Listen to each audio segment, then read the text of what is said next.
And we're back. Hello, hello, hello. Thank you so much for waiting. Stuck myself a little snack. And then spilled water all over myself. Mate, I'm just so good at everything.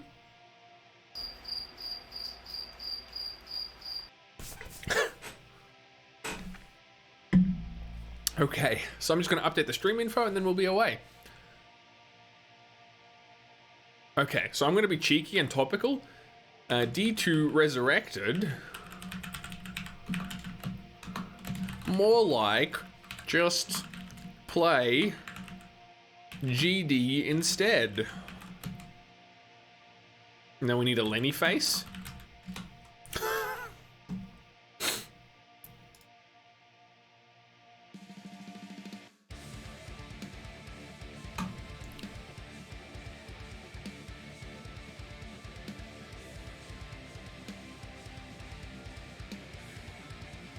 Cool beans. Grim Dawn.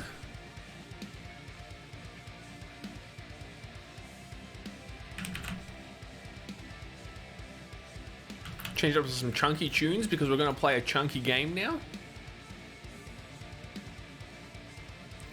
I'm multitasking now, watching your stream and playing Warframe. Mate, I roll like that all the time. Feel free.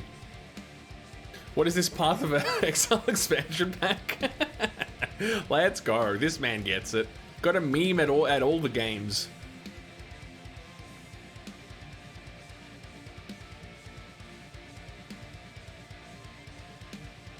Alright, we should be working and saucy. Yeah, here we go. So this is demo McNightblade face. I gotta turn on my RHC information. So there is the details up in the top left-hand corner. So like I was saying before, this is a permadeath run, and basically there's a way of scoring the run based on when it is that you die. So like how many monsters you've killed, what level you reached, all that kind of thing. But the masteries, aka the skills that you get to pick, as well as how you play, are all dictated by dice rolls, essentially. So it's like it's a completely different riff on building a character as well as just playing the game in general. And I think it's turned out pretty cool, and I'm having a lot of fun with it. Exclamation point RHC in chat if you want to know the rules, and play along for yourself as a way to actually submit your runs. And it's a dope, great, dope, excellent time. Well said, Clugs. Alright, so where am I up to? I haven't played in a while, so I'm a little bit bamboozled. But I think what I want to do is the Pine Barrens area. Yeah.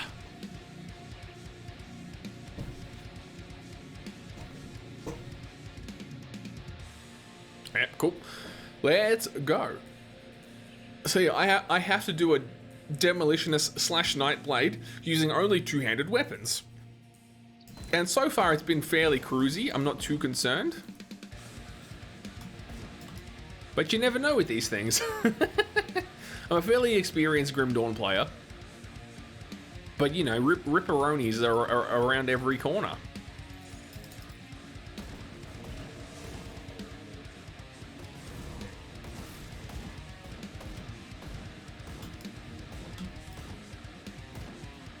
I mean, look,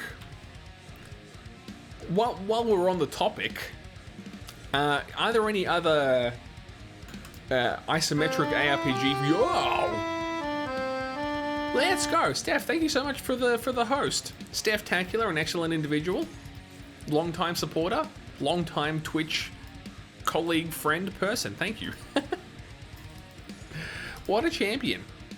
But yeah, I was going to ask for anyone else out there who's following BlizzConline, and specifically vis-a-vis Diablo 2 Resurrected, what are your feelings? Because I have some feelings. But I'm curious. I mean, the reaction seems to be, as far as I'm able to tell, people are mostly kind of into it. And like more into it than Diablo 4, which is fair because look, I haven't got high hopes for Blizzard knocking out an actual good game these days. or at least in that genre. Hey, Steph, how's it going? Thank you for swinging by. But yeah, Diablo 2 got me, Resurrected got me feeling real meh.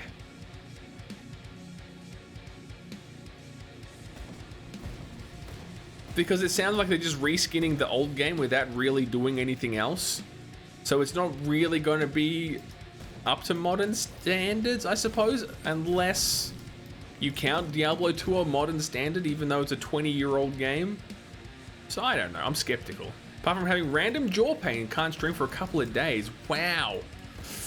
Gee, I hope you're, I mean, that doesn't sound okay, but I hope you're coping decently. That doesn't sound fun.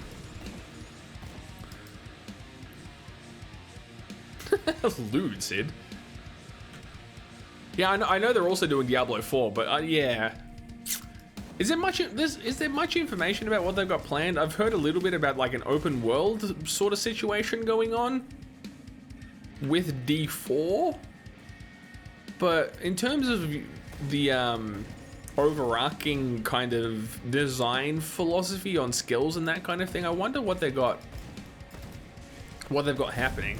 I know they're kind of like still, I don't want to say boxed in, but adhering to the notion of, you know, like defined classes, barbarian, rogue, etc.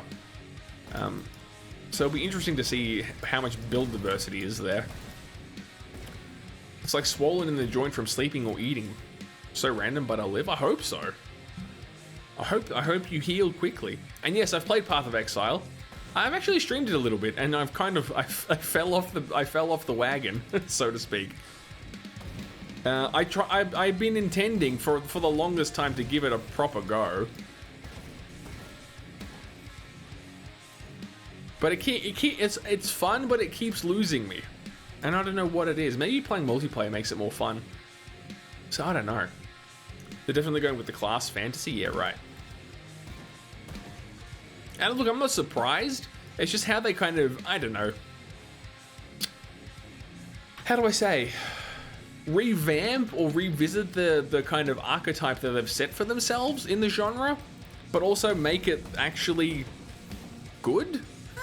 I don't know how else to say it. PoE and Grim Dawn, basically that you polish a turd into something non-turdy and roof on whenever you'd like. Yeah, exactly. Well, yeah, I suppose it's much more of like a blank slate, I guess is what you're trying to say in these games, where you've got a lot more opportunity to play your own way. I mean, look, if I'm playing my own devil's advocate, it could be perhaps that, what am I trying to say? Grim Dawn and PoE isn't the only way to represent this genre in terms of like absurd build diversity, perhaps something, and I don't mean this negatively, but maybe something a little more on rails in terms of, you know, class selection and skill choice is what they're shooting for.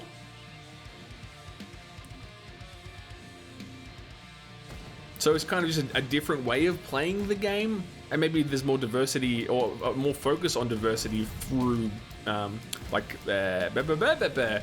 item choice and that kind of thing. Poor, this individual is rude. Have you seen Magic Legends? No, I don't think so. It doesn't ring a bell, at least.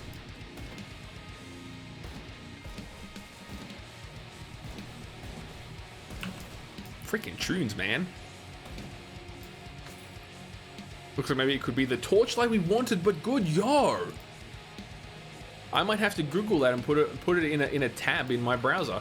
Magic Legends game. No, not gameplay, just game, stupid. Don't auto-complete me. Oh, it's an MMO as well. Oh, cool. I'll have a read about this and maybe put it on my Trello board so I remember to come back to it. Oh, nice. It would be pretty damn boring if they just made another PoE. It's not out yet. I think beta starts next month. I'm going to try and sign up. Holy smokes. Thank you, Steph. Oh, exciting. I take your point, Sid. Yeah, definitely. It would be boring if they just kind of tried to rinse and repeat, you know, the systems of existing games. But also, I put it to you that doing their own thing over again and or kind of not offering fancy, you know, not offering something that's more in line with the way the modern action RPGs have been designed could also like shoot itself in the foot. But then if they're servicing an existing Blizzard fan base, which obviously they are, or Diablo fan base I should say, then perhaps that's a non-issue. That's fine, Fox. I mean, just hanging around is more than fine. Sorry if I don't mean to exclude you, of course. But thank you for being here, naturally.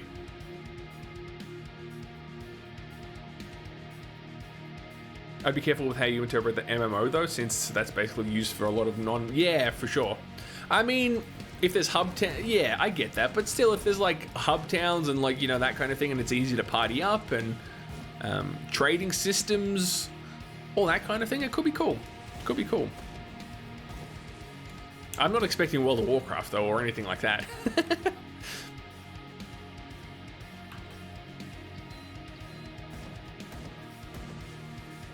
This might sound like a stupid question, but were Diablo fans okay with Diablo 3? Do you know what I mean? Because if the design philosophy is gonna kind of follow in that vein, then I don't know. That it might not end well. The original D3 or the revamped D3? What's the difference? What do you mean by revamped? I mean, do you mean like post-auction house? That's fine, Steph. No problem at all. I'm just kind of theory crafting because it's been a lot in the news, I suppose, in this genre of gaming. Well, with BlizzCon line going on fairly recently as well. It's been on my mind, you know. 2 different games, excuse me? Am I missing something here? Yo, these are nice. Nice pants! Oh, they should be nice. Damn pants, let's go.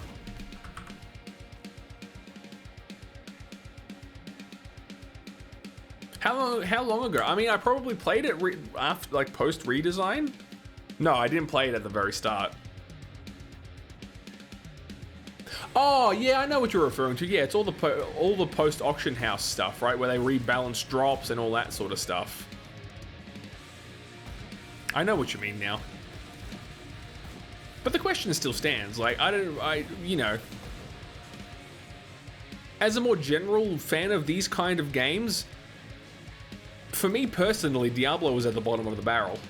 I would much sooner play Grim Dawn, then Path of Exile, then Torchlight, before turning to Diablo. Except, couch co-op Diablo 3 on the PlayStation was fun. I'll admit that.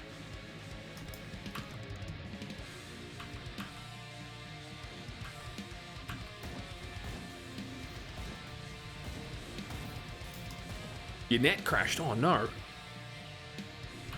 You're gonna jinx me, now my net's gonna crash. Just kidding. But that's the worst. My net was out a few days ago. 3 or 4 days ago, it was out for like 10 hours. It's the worst.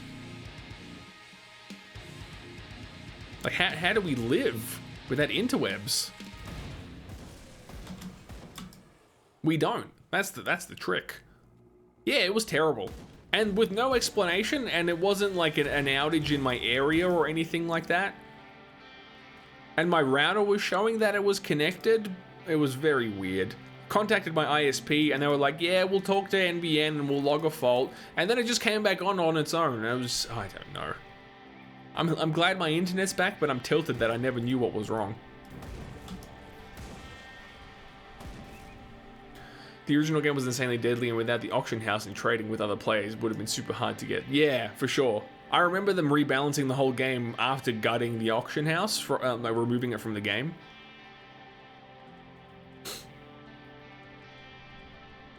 My buddy was down yesterday during the time we usually play together. Oh, that's the worst.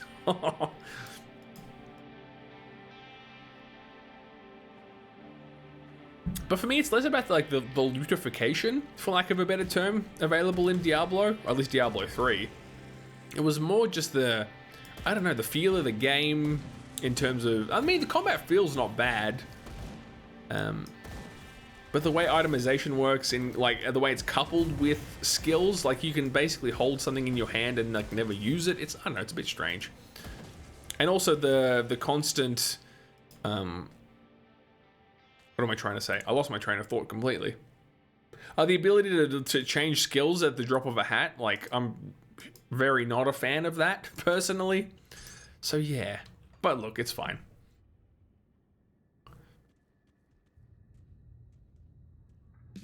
They didn't refresh the gear and stuff between seasons. The seasons thing I do like. That's kind of cool, right? The ongoing support, that's nifty, right? And PoE does that as well.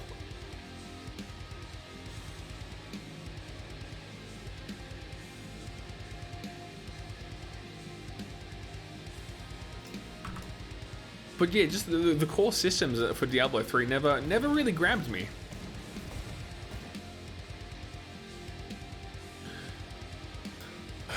Path of Exile builds you look up are undoable without trading. Really?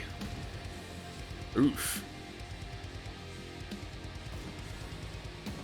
Yeah, I've never seen. That's the whole thing with PoE. I really want to. Well, that's not true. I want to take Path of Exile to endgame, but I'm having a heck of a time just sticking to it. And I'm really, look, I am rooting for D4. I do hope it comes up trumps and ends up being really dope. And I'm gonna play Diablo 2 Resurrected, I think. I've tried to play the OG Diablo 2, and it's been too long. Yeah, the game is too old and feels too dated now, because I never played it back then. And trying to play it now after playing more modern in like installments in this genre, I find it very difficult.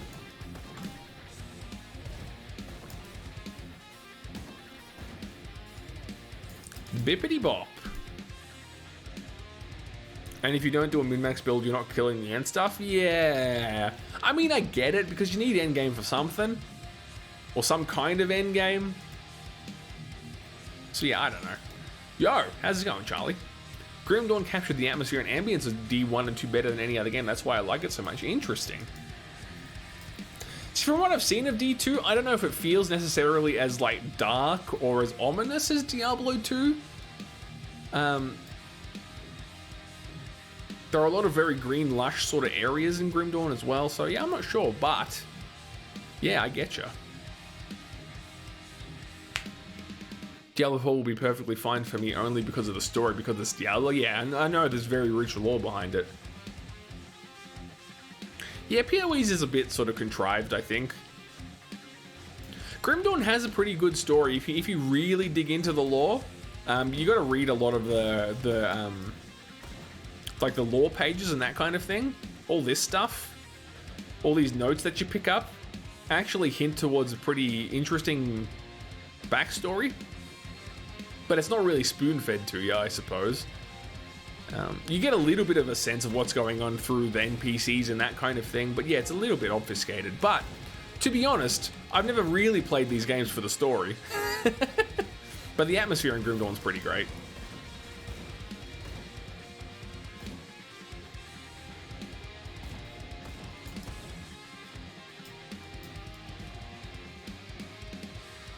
Oh yeah, I mean, you can't match Blizzard's cinematics. No, there's no question about that.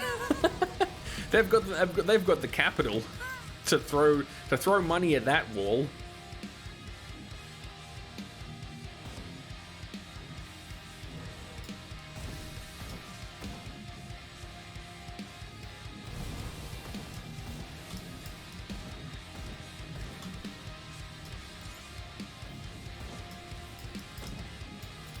But yeah, rude Sid. But yeah, I get you. See, interestingly, it's not so much like the now story in Grim Dawn that really gets me. You into the Demon Lady strat. Look, lewd, mate, lewd. But it's all the little, like, prequel stories and all these, like, little...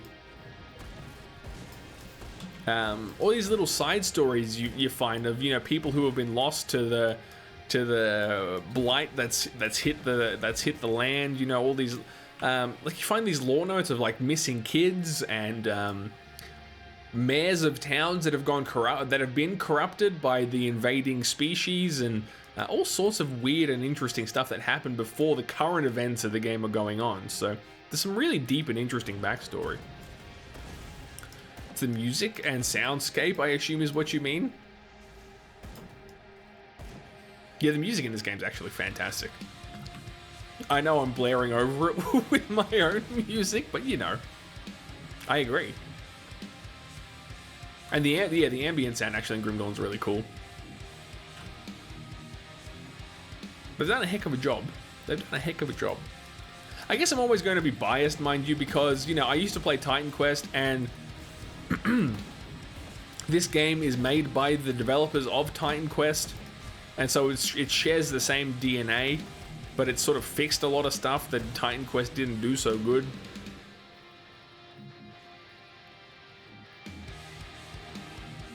So yeah, I guess we all fall into our little fanboy camps, huh?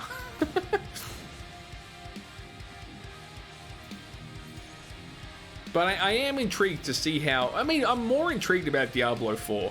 Diablo 2 Resurrected is like, yeah, it's a good excuse to try Diablo 2 again. But, yeah, D4 and seeing what when did Diablo 3 come out? I'm trying to remember. If it was before or after Grim Dawn. Point being that, Blizzard don't have a monopoly on the genre anymore, you know what I mean? There's been a lot of fantastic games that have come out around or since Diablo 3 has come out, so maybe that'll like push them to try some innovations. A modern Sacred. Yeah, I played the first Sacred a little bit, but I had similar problems with that I had when trying to play Diablo 2 again.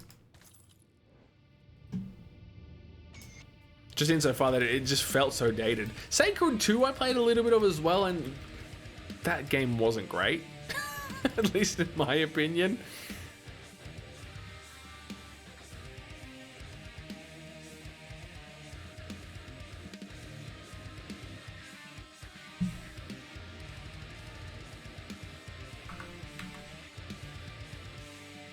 How do I have a skill point available? What? Oh, did I just not spend it? Yeah, I think you're right, Sid. I think, yeah, if I had played those games at the time they came out, obviously it would have had a completely different impact. Yeah. And see, that's a funny thing. And, like, if I'm being self-critical, I still enjoy a lot of old Sega titles. For example, Shining Force is still one of my favorite games ever. And that game came out in 1993 or 92, something like that. And I can still play that game today and get enjoyment out of it, right? So I am self-aware insofar that I have my own biases, like most people tend to. Sega DMCA.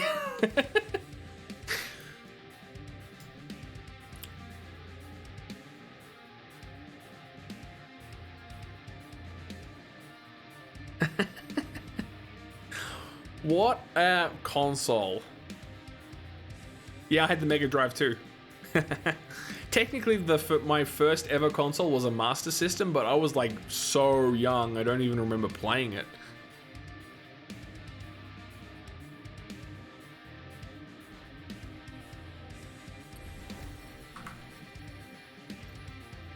I never played Phantasy Star. So yeah, obviously everyone has their own biases in this regard, and if I had played, even if I'd played the first Diablo when it had come out, you know.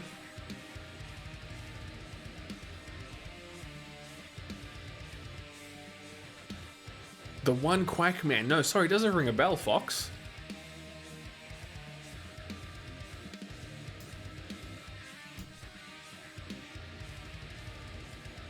Actually, I did stream Shining Force once upon a time even. With the Sega Classics kind of launcher you can buy through Steam. I never clocked it because somehow that launcher managed to corrupt my save.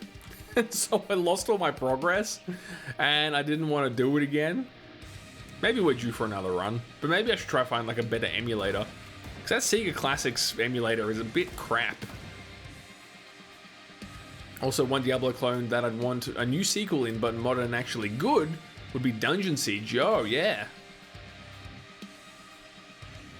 I played D2 a lot more in 2005 to 2012 than I did when it came out. My university gaming society had massive LAN parties. Yo, that's cool.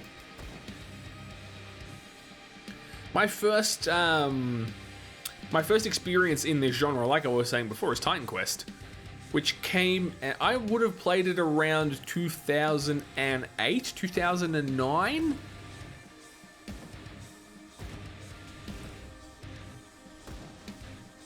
And that just hooked me. My uncle played it. See, my uncle, he's one of my biggest gaming influences, and he played the original Diablos, and he got me into the Sega Mega Drive, and he had a lot of influence on my like formative gaming years. But I wasn't allowed to play excessively violent games, so I was never allowed to play Diablo 2 as a youngster, thanks to my parents. But yeah, then I got into Titan Quest and I was hooked. Hooked.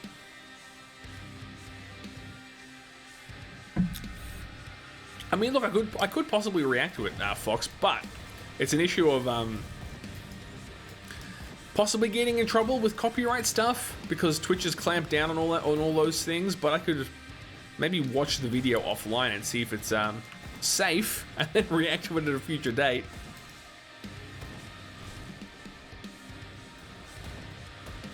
Ooh, rude rocks.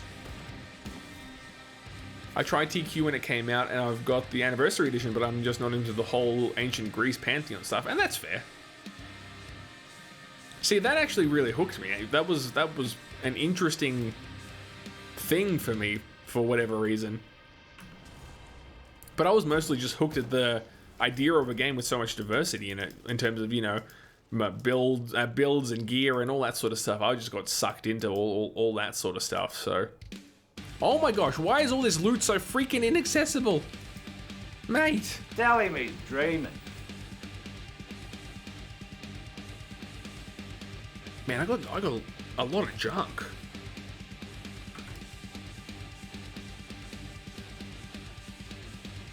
My granddad gave you all of your early games. Yo, nice. Oh, that's rad. I mean, we've all got to have someone like that, right? Who sucks us into gaming. Had to hop off Minecraft, getting odd motion sickness from it. Oh, buddy, that sucks.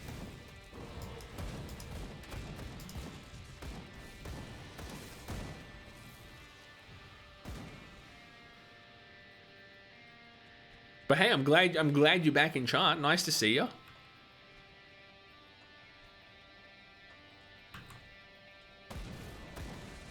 Yeah, I think I built my first like gaming PC with my uncle as well. He helped me out. He because he's one of those guys that just like hoards parts. He keeps stuff long after he's used them, and so I kind of got like, and I was in university at the time, or just out of uni. You have large plans? Tell me more. And right, Shining Force is like such a sick game. But yeah, basically I got a computer together more or less for free because I was a poor ex-uni student and didn't have any money, so he like threw something together for me. That was my first gaming rig, even though it wasn't really a gaming rig, as well as music rig. I did my first proper kind of recordings on that. It was pretty dope. He never kept you from violence, so he was an army officer, so he knew the difference between... Yeah, I mean, of course. Yeah, I mean, it was mostly my mum. She was kind of overprotective with that sort of stuff. No violent movies or games or anything. So all that gaming was just around us as kids. Parents weren't into that at all, yeah. Yeah, of course, Fox. Feel free to send a link, or on my Discord, there's a channel for vid links, so feel free to drop it there as well.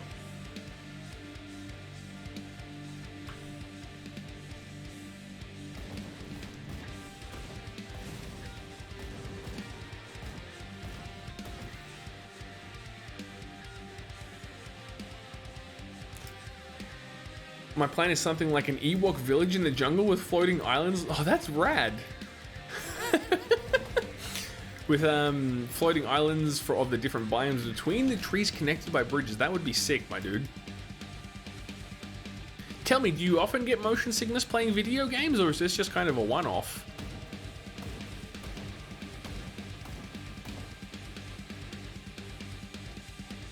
Because my partner experiences similar issues.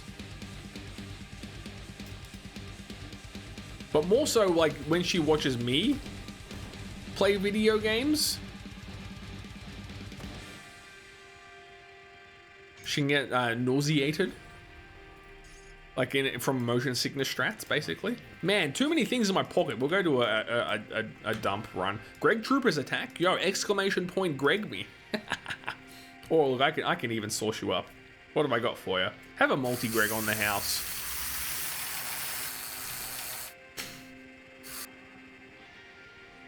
Rude black screen strats. I thought I fixed multi-Greg. Ah, whatever. There's always something broken on this stream, man. Let me tell ya. I'm so tilted. Alright, I'll try to keep this relatively quick.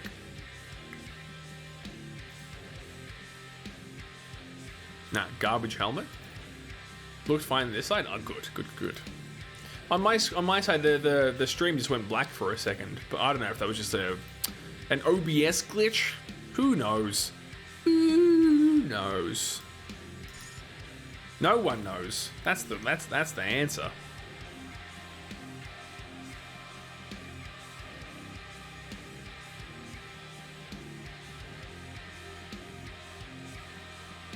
That's actually kind of a nice ring. I might put that over here. Maybe? Question mark? Yeah, potato. Can't use that. Nah, nope. It's fortunately infrequent. My eyes have been steadily getting more bad. Ah, okay, and sometimes the field of view can sneak up on me. I getcha. Yo, thank you, Fox. You need glasses? Mate, get him in ya. Acquiesce the optometrist, mate. You look like old mate Greg before you know it. Oh, that one hasn't got glasses, dang it. You know, there's a hipster Greg somewhere out there who wears glasses. Om-nom spectacles?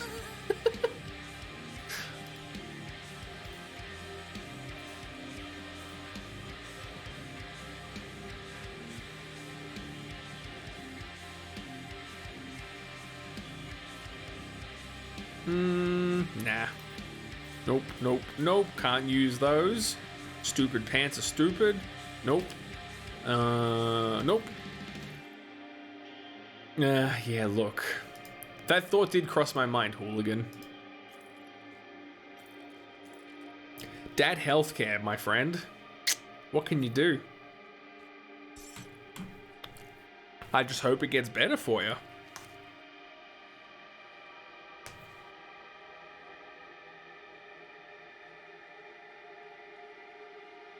Set the building on fire? Yeah, look. Probably not a terrible idea.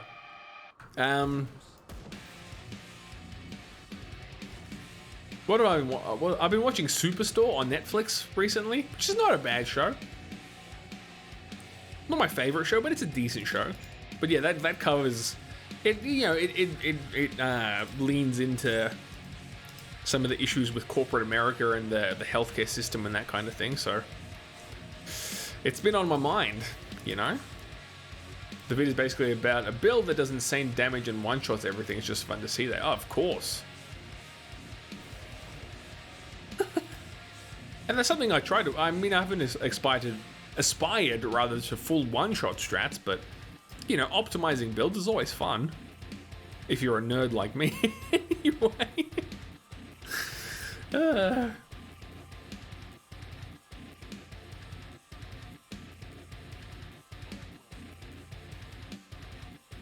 Do we have a crafter here? I think we do, don't we? No, we need what's her face back at Devil's Crossing though. Classic. Oh, yo, we should go back to Devil's Crossing because our loot strats. Let's go. It's a brush with a hose in it. Because the Devil's Crossing vendor will have some stuff. He optimized the hell out of the build. Yeah, look, he's probably better at video games than me. When I was rewatching Scrubs this time around, I was struck by how much more woke I am than last time I watched it. Yeah. Look, don't ask me to acquiesce specific examples, but there were a couple of times where I was like, this show is starting to show its age in terms of like its social and cultural awareness, which is it's just a result of it being made in a different time. But yeah, at times it can through a modern lens, it can feel a little bit uncomfortable at times. Still a great show, make no mistake.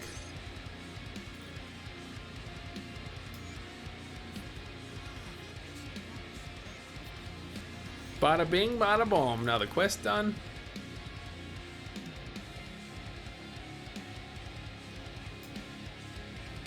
Yeah, so all this vendor specific, faction specific stuff now.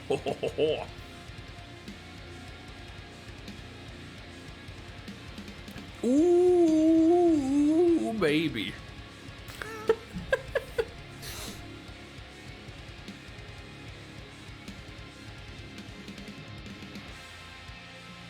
Yeah, alright, we got to get that. And probably put this helmet on. Let's try it. Let's see how it looks.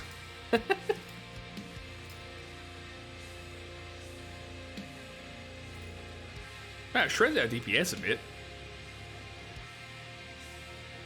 I used to optimize builds in D&D 3.5. Wow. Until you spend weeks memorizing 30 books to do the optimizing, you're trying hard enough, mate. I do not have the patience. Which begs the question, since it was such a smartly written show, were those moments intentional some of the time?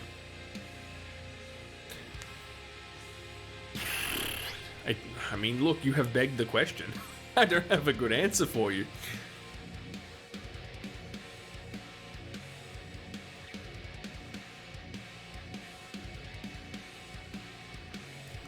Theory craft only though? I mean, look, not much fun to play at an actual table.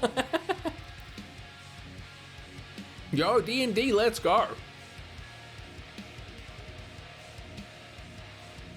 Get it in ya. I mean, look, I played a little bit of 5th edition as well.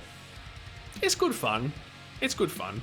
I mean, in my experience, it's less about the system and more about the friends or your co-players. You gotta have some fun people around you.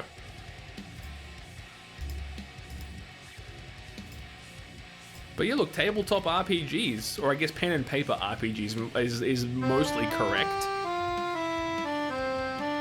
Yeah, great time. I haven't played in a while. My favorite is, and thank you for the follow, Fox. I'm so glad you're enjoying the show.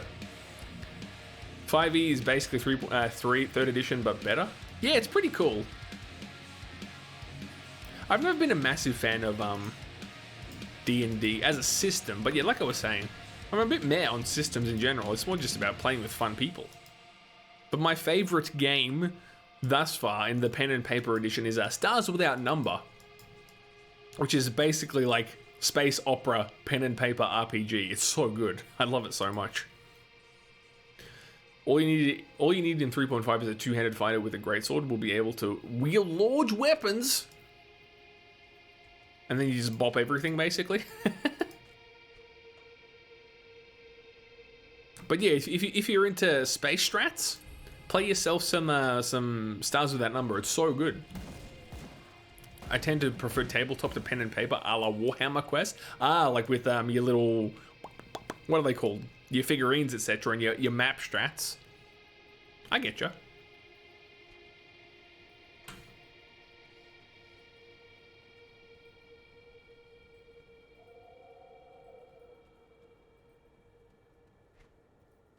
Yo, now we're going full theory crafting. Let's pog. You dang nerds. Just kidding, just kidding.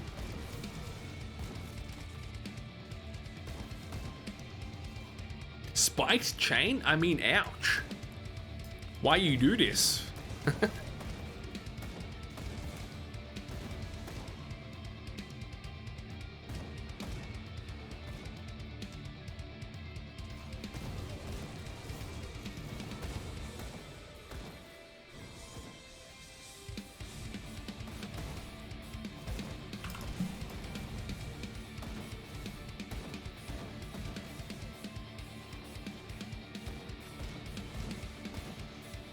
Yeah, I found I'm just reminiscing on my time playing Dungeons and Dragons, and specifically with that system, and it's probably better in 5th edition than elsewhere. But sometimes the rigors of such an extensive rule system I found to get a little bit tiresome, only because I was more interested in, like, you know, roleplay and narrative building, and I guess I'm more of a, you know, a storyteller than a knowing all the rules of a video game, or I guess in this case, pen and paper game kind of person, and remembering all my spells and all that sort of stuff. Whereas something like Stars Without Number is a lot looser in its what's the word I'm looking for? It's a lot less instructive, I suppose, and there's a lot more room for interpretation, which I always enjoyed.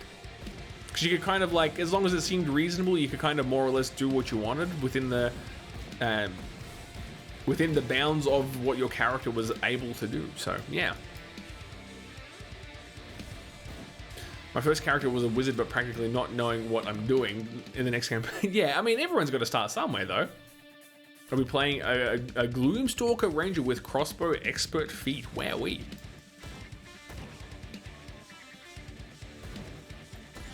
Yeah, I wouldn't stress too much, especially in 5th edition. You don't have to be, like, super min-maxed. Play how you want to play, right?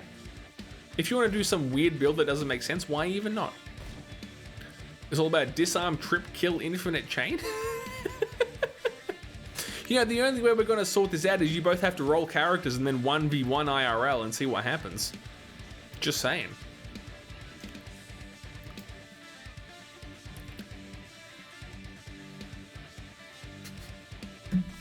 What is this rat strats? The absolute madman.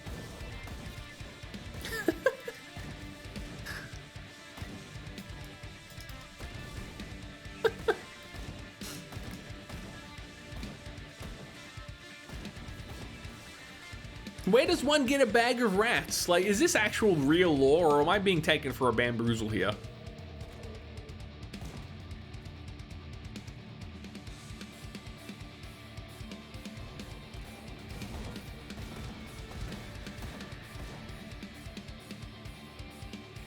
At the bag of rats store? Of course. Of course. Thanks for nothing, ass face. Get so scrubbed.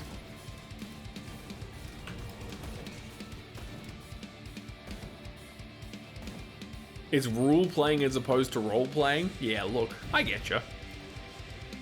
And look, if some people are into that. As long as everyone at the table's on the same page, then, like, don't even trip about it. And no pun intended, vis-a-vis page. Feel scrubbed? Yeah.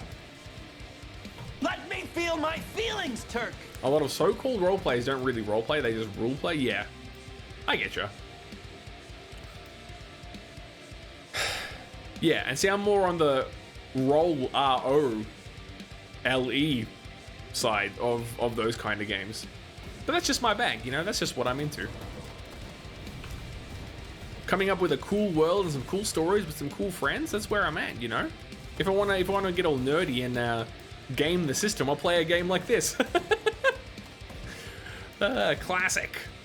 I mean, really, a lot of these kinds of, you know, invisible dice roll RPG games, all born from those kind of the OG Dungeons and Dragons and all that kind of stuff.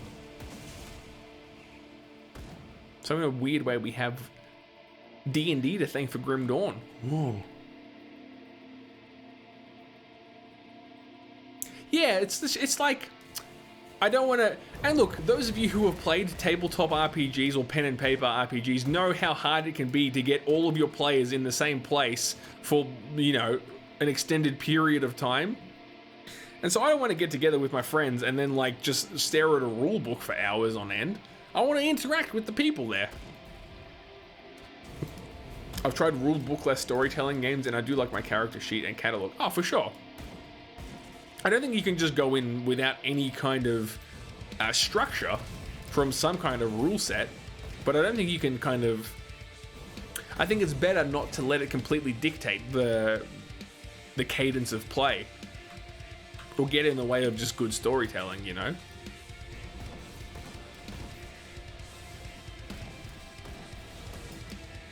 Yeah, if everyone knows what's going on, more or less, then of course it'll end up much better.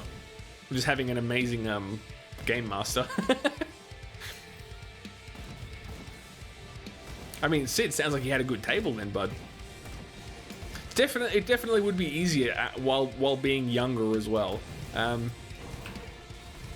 didn't get into it until I was in my later 20s and had a full-time job and all that sort of stuff, and so everyone had full-time jobs, and so it could be really difficult to get people together for extended periods of time. Yeah, an experienced GM is where it's at. Yeah. Yeah, that real life stuff always gets in the way, hey Sid? It's the worst.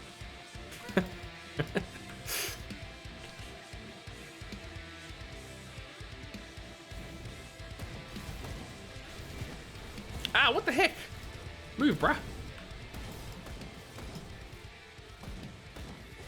Who's this rude boy? He's freaking shredding me.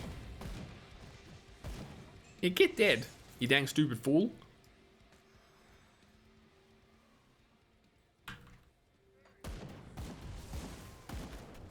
Y'all are gonna make me miss playing role-playing games again. How dare you? Some people like it, me not so much. Yeah, look, I'm the same. I feel ya. But yeah, it's been a long time since I've played any. Wow, this boy's. We had biannual weekend games in the same persistent worlds. That's cool, man. I'm into that.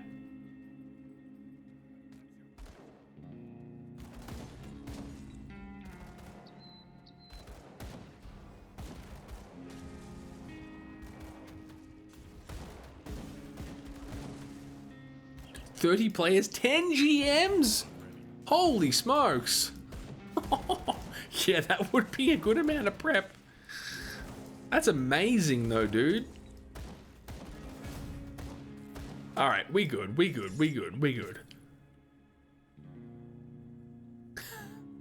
I don't know about that, Sid.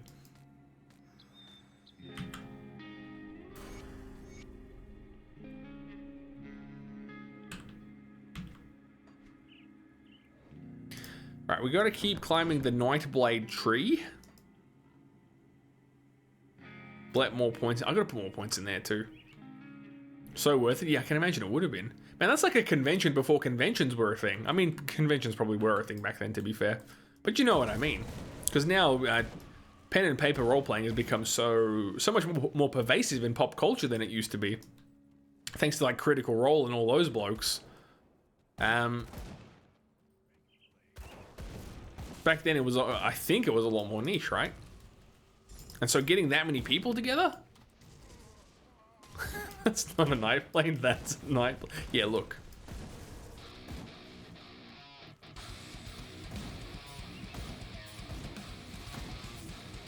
I feel like that would have been the golden age, though, of those kinds of games. I mean, I guess you could call the modern day a bit of a renaissance for it, but, you know, back in, say, the 90s, even the 80s, you know, but before PC gaming was so prevalent, and when people still had attention spans, yeah, pen and paper would have been so much fun.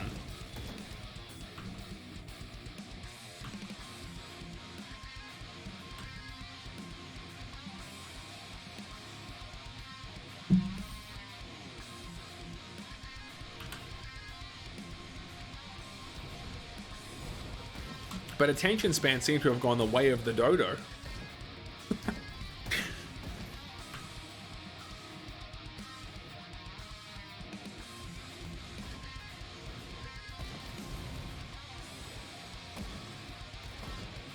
Like I'm one to talk. I have an attention span. It just wanes, like from subject to subject, you know. I just focus on 12 things at once. We used to go to a summer cabin within 3 to 4 days and play and go to the sauna and grill some. That would be really cool. I mean, even if you didn't play video games, even if you didn't play games, like just getting away with friends and, you know, grilling and drinking and talking. It's actually easier to find a good group because you're no longer stuck with the only 5 players in your town. Yeah, that's fair. And modern technology like Roll20 has made it a lot more accessible as well, which is really cool. In fact, my favorite ever role-playing experience was using Roll20. Wasn't even with people IRL, and I still had a sick time.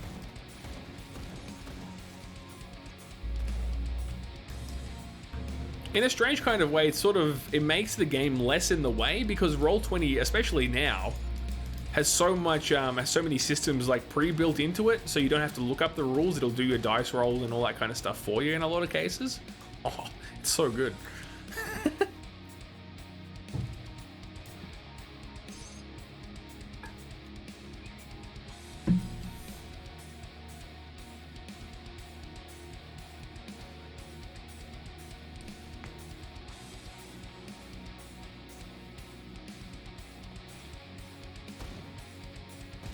You always homebrew makes online tools not good for me? Yeah, that'll get you.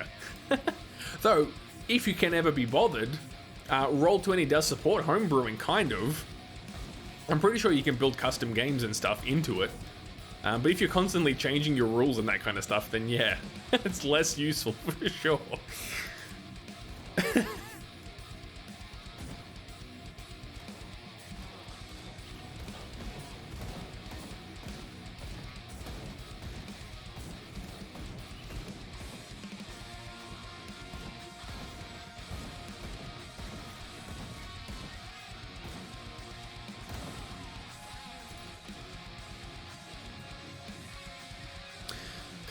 I used to have a scientific calculator, one of those student ones. Yes, I'm very familiar. And and you had die roll programs in it. That's cool. But I have to say, having a program roll for you is kind of arse compared to throwing a fistful of plastic all around the room. Yeah, look, if one had a choice, then rolling actual dice is very nice. But in terms of just convenience and like being able to get players of all kinds of experience just into a game without too much fuss, that's nice. The rules change just before the big boss is about to die. Change the rules just before the big boss is about to die. Let's go. I mean, you gotta do what you gotta do, right? I remember I was playing D&D and we were coming up against some dragon boss, and apparently we were way underpowered. And we were all going to get absolutely destroyed, and our GM was nice enough to kind of bend the rules a little bit so the campaign could keep going. AKA, we managed to mostly survive.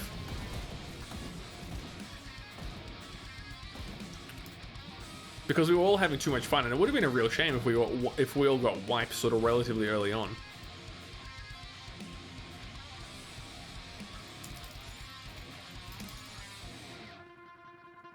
Oh, man. Dead groups are only fun in certain cases? Yeah, for sure. I mean, if it's fairly late in the campaign, it's some massive showdown, like a big climax to a story, then sure. But if it's your like first mini boss and you manage to get squashed, less fun.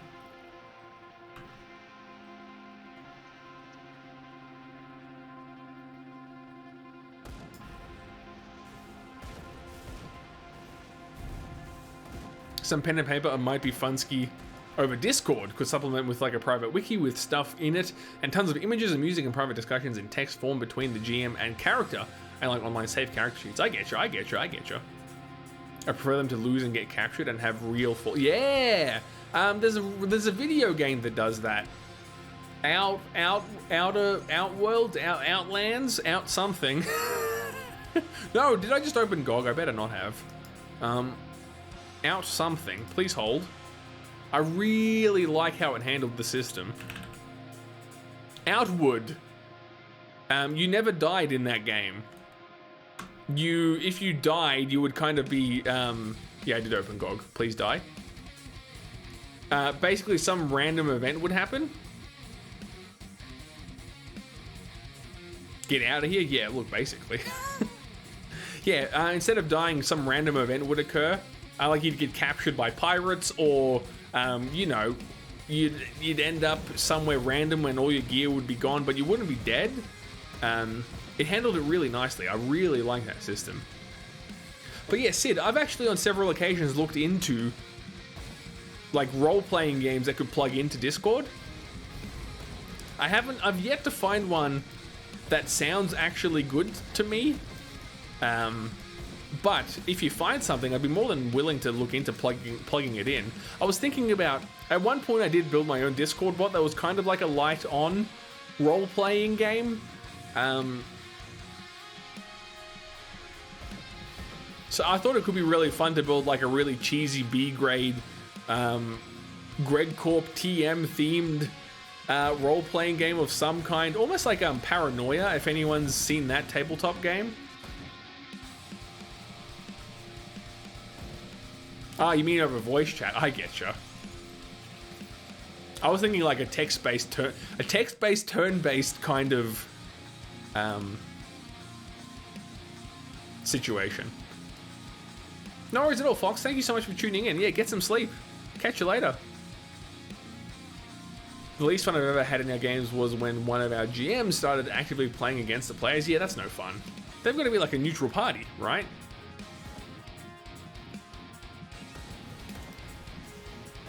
We used to play some email games. Yeah, and there's a website out there that still does it. I forget what it's called. It's like a forum-based. See you, buddy. It's like a forum-based scenario or game. I can't remember what it's called.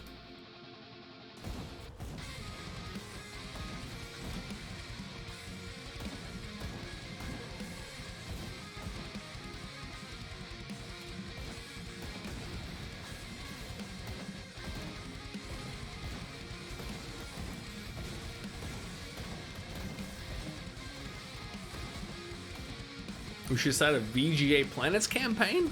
Never heard of it.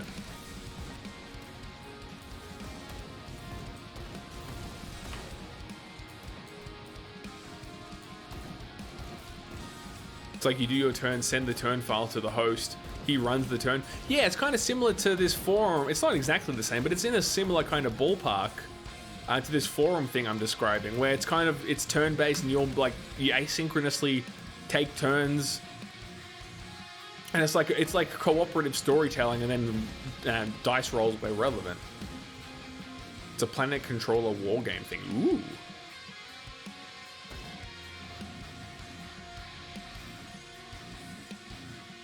You fly to planets and capture them and do space battles? Ooh, let's go.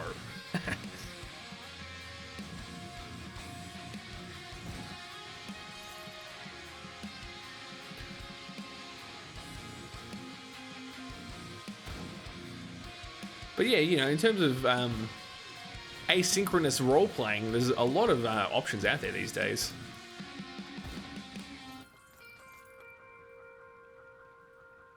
It used to have very copyrighted factions and such. Right. Yeah, time zones, of course. You know, if you've got friends across the globe, it's going to be a lot more difficult to coordinate. Oh, okay. Yeah, I mean, those are two IPs you probably don't want to be stepping on.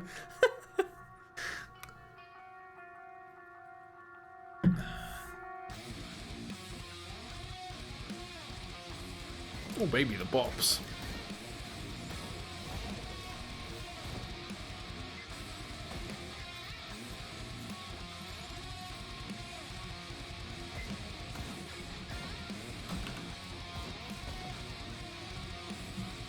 What do you mean I've been off for 22 hours because I catch Kluger streams? I mean, look, I've told you on several occasions how much of a madman you are.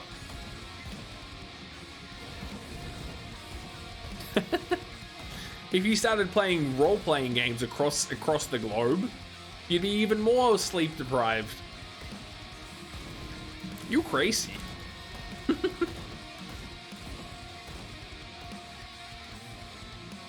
You know, I've got a hankering for a cup of tea.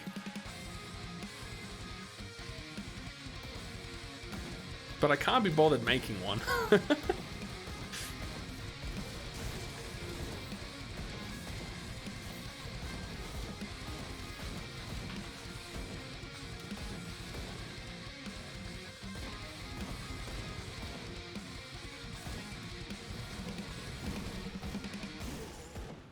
Making one now, I'd send it if I could. Wow, everyone's got tea but clugs. I see how it is.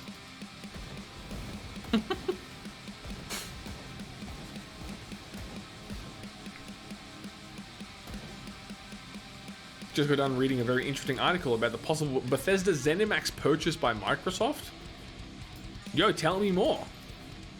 I think I saw somewhere in the rumor mill that there might be something coming from Bethesda soon, announcement-wise, post-buyout.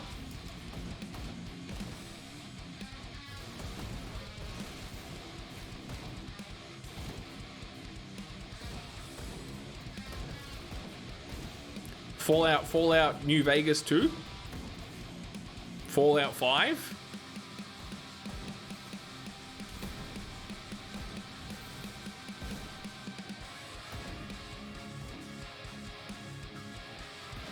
Ooh. Turns out that there's a class action lawsuit in the works that could put the kibosh on both. Starfield cancelled, Todd stepping down and retiring. Exclamation Toad in chat, please.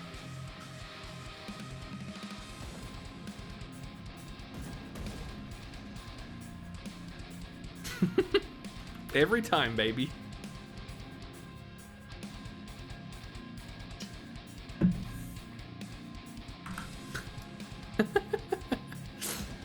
Wowee, Greg, that's so rude.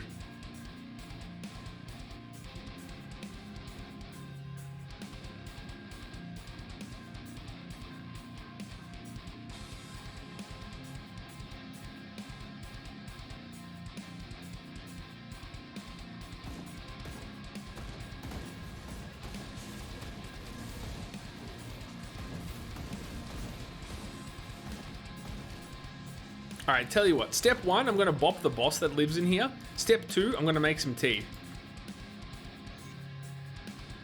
Or go get the kettle on at least.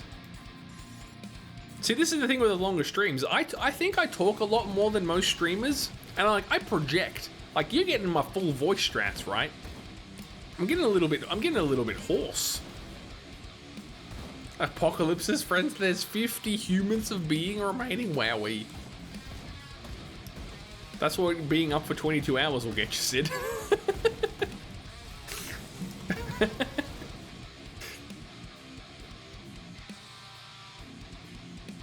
I can guarantee that you do not talk anywhere near as much as Chad. Look, but Chad's some kind of, like, otherworldly being.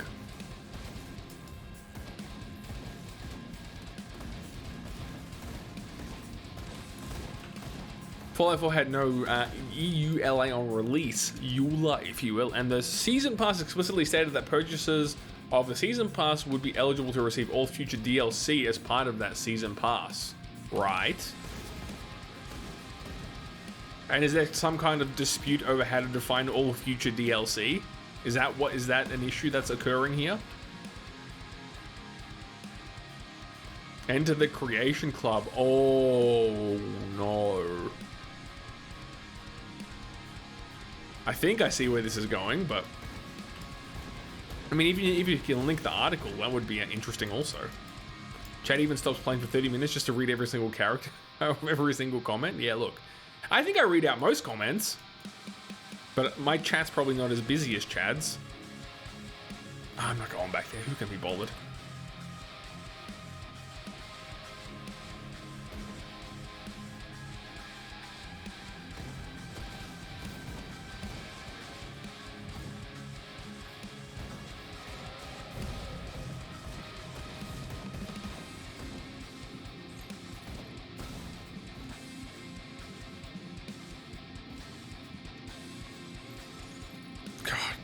Thinking about Mr. Chad just takes me such a long way back. Rick discovered him when he was first starting up, like, what, 3 years ago or something? I don't even know. And now look at the guy. He's pogging. Bethesda has made the argument that Creation Club content is not mods, therefore it would be DLC in all but name? Oh, jeez.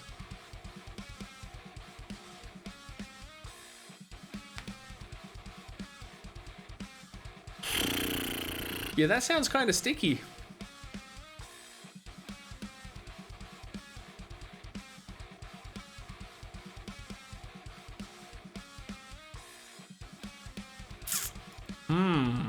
Thank you for the link, by the way. Guess posterity is always good. Yeah, yikes.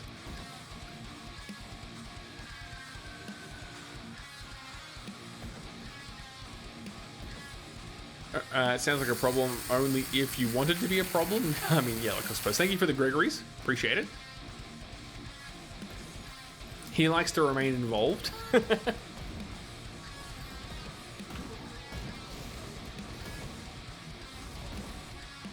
I mean, I wouldn't be surprised if they wanted to be a problem, you know?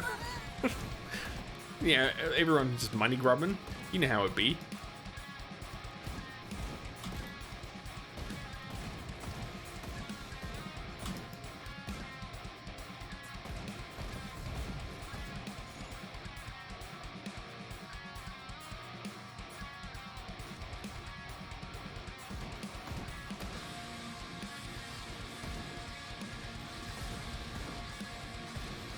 Get so kited, mate. This man is getting ruined. Skeet. Ow. Yeah, that hurt a bit. Now we got him. Hardcore mode, permadeath? What even does that mean? I'm not even screwed.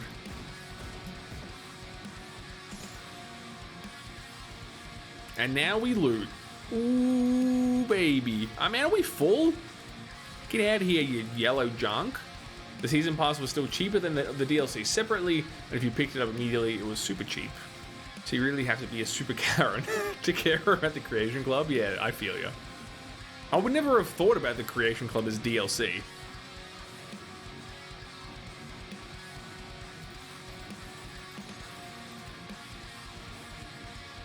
So yeah, it feels kind of strange and nitpicky, but I'm not surprised.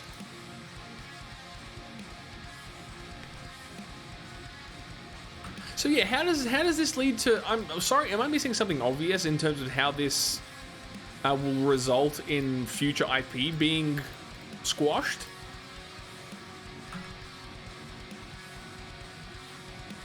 It's officially supported and curated content. Yeah, I get ya. Bethesda's probably made $10 with the Creation Club.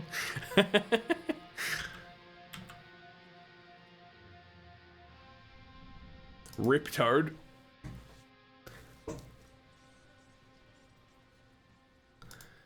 Okay.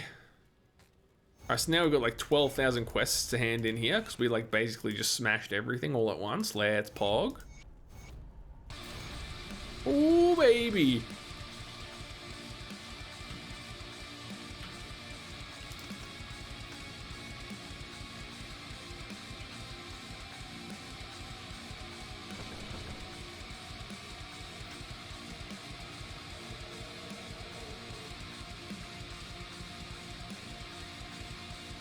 You wanted to buy the Tunnel Snakes things, but now why would I when they're free mods? Yeah, look.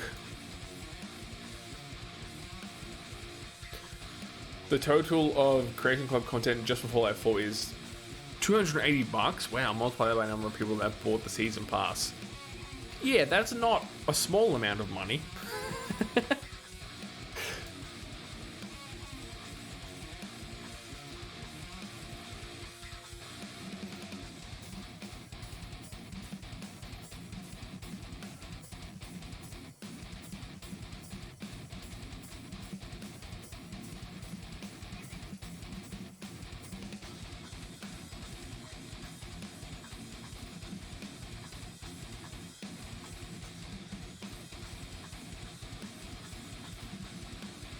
Yeah, I had no idea what the figures would be in terms of season pass or creation club participation. It means that unless Bethesda settles, it could cost them billions. Oh. Oh. Then why don't they just settle?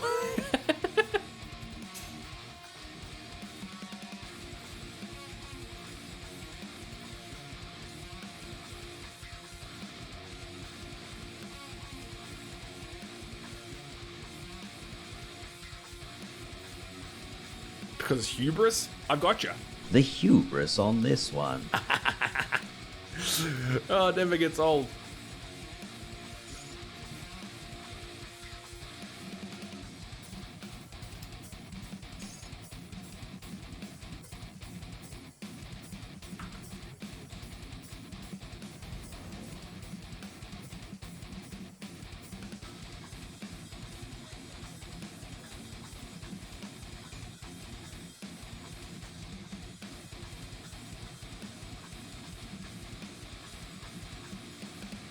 Oh, I see. All right, yo. How we going for time? How we going? I might just go get I'm gonna go switch my kettle on. So it'll be like 2 minutes, and then I'll run away once it's boiled to make my tea. So just hang tight, and be back in just a sec. Cause I need a warm beverage. All right? Don't even at me. What am I trying to do? This is what I'm trying to do.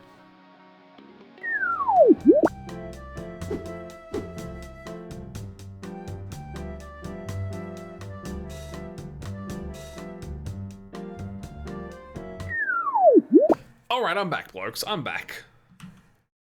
I just gotta run once again once my kettle's boiled, but I'm not even gonna go full AFK for that. Get shreked.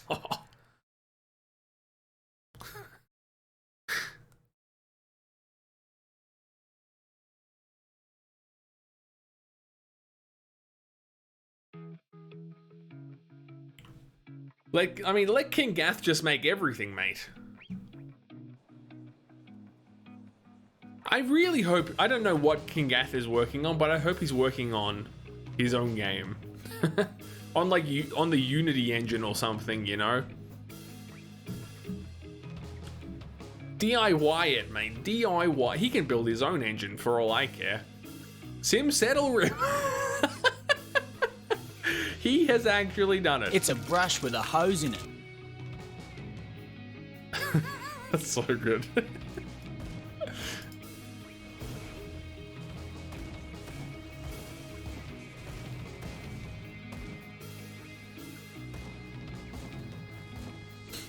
I don't mean to brag, but King Gath was all up in my DMs over the last couple of days. Sent me a message. Actually, what he sent me was a long list of things I should know about Sim Settlements 2, but don't. Because I don't read the tutorials.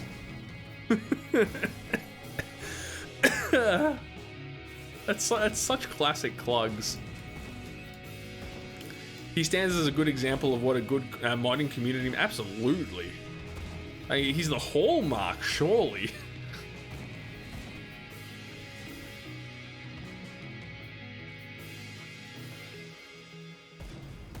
By what he not even surprised that he would do that? Yeah, look.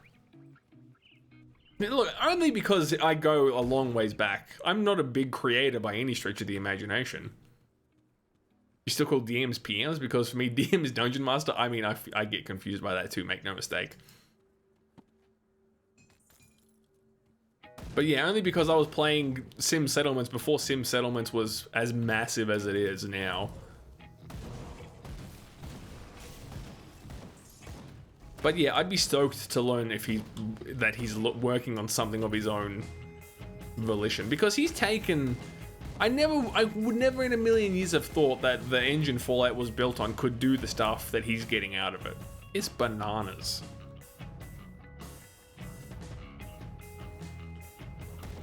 Crashes my game super hard? Ooh, mate, I'm so sorry. I feel like I'd be glad if this kind of class action suit would mean that there'd never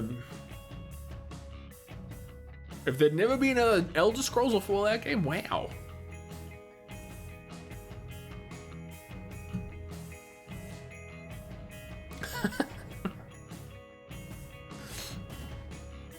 You love watching it? Yo. Well, I have good news because we should be playing it on the next stream. No, we almost definitely will be playing it next stream. I'm kind of, since I've been doing the VODs, I'm trying to almost treat things like series. You know, so make sure that I'm doing like one episode a week of whatever I've got going on the channel, you know, if that makes any sense at all. So we will be back at the slog presently. Well, shortly. I shouldn't say presently because that would mean now. I know how English works.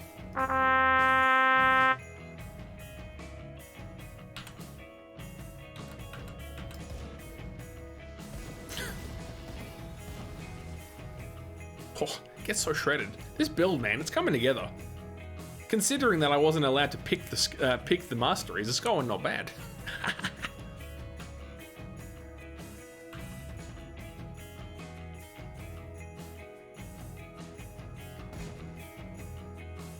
Klugelect or Klugelect? I guess my last name is Kluger, so that would probably be how you pronounce it, huh? I should know. Dear God. See, this is what happens when I stream for longer than I normally do. The madness sets in.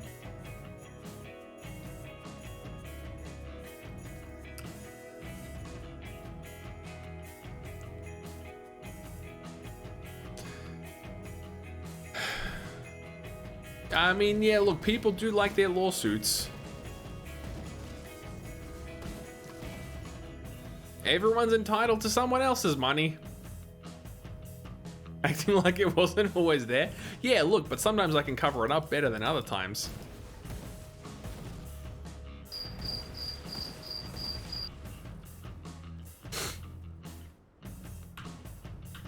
I really do wish I had the stamina to stream like 8 or 10 hours a day.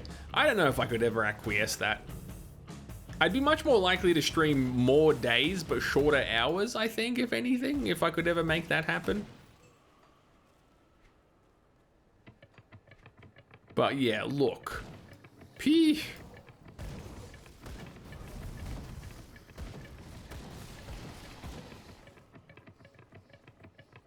That's all I've got to say, apparently.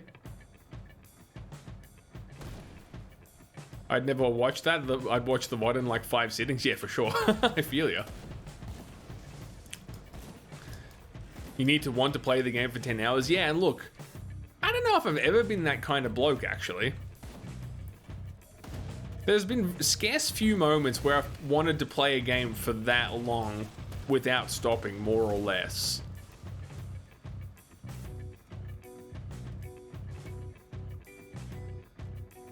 These days, my sessions are almost certainly much shorter. I watch plenty of Chad streams of 10 to 12 hours. Yeah, see, that's wild. There's just there aren't enough games out there that can grip me for that long. Not that they're bad games. It's just that I can never. There's scarcely been a game good enough for me to justify being stuck in one spot for that long. Also for me, and I don't know if this translates, but you might be able to tell that for me, streaming is like 30 to 40% about the game, and the remaining percent is much more about interaction and conversation and hanging out with people I would consider friends. Oh, my kettle's yelling, hold.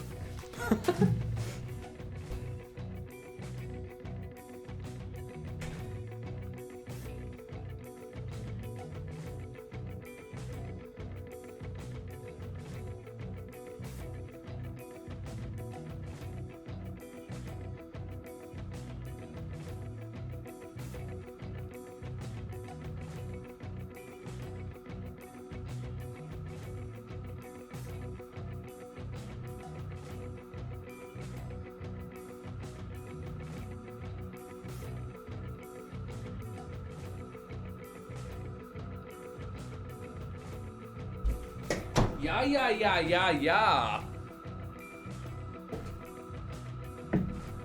Alright, we have acquiesced tea.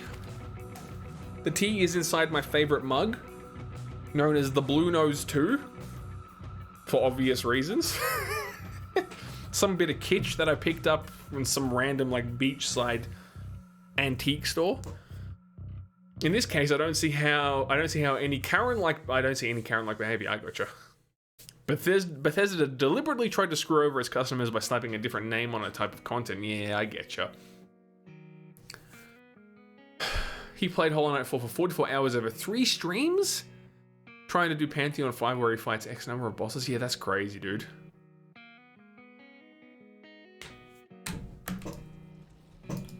But yeah, like I was saying, my streams is, you know, obviously I try to pick games in certain genres and have certain feels about them, but I'm trying to focus a lot more on how I deliver the stream, you know, the whole Greg shtick and, you know, the way we have conversations and all that kind of stuff. It's much more important to me than the game itself. And to that end, I think that's why my streams tend to be a bit shorter, because I don't stream so I have an excuse to play a game for 12 hours straight. I stream to try put on a good show. Look, I'm mostly right there with you, Charlie. I mean, I try to keep my ear to the ground with regards to what's going on in the industry, but that's more about just what games are coming out, rather than, yeah, the politics behind it.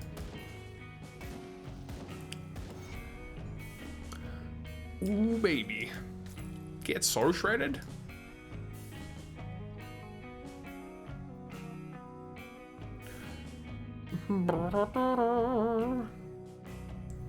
Which company are we supposed to hate today? Most of them, really. I think CD Projekt Red is the only company we're not supposed to hate right now. Although maybe they're falling into hatitude because Cyberpunk didn't pog as hard as people were hoping, apparently.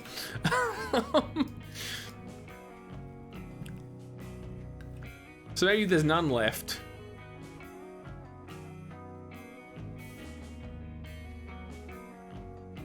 Just hate them all.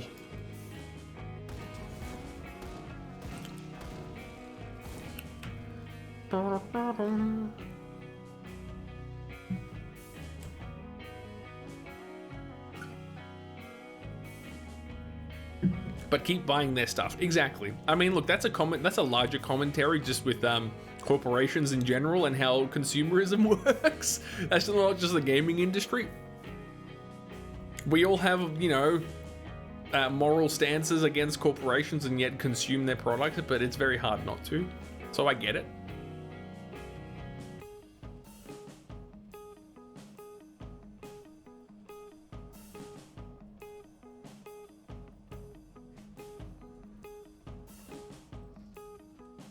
Gone are the days of endless torrenting? Indeed.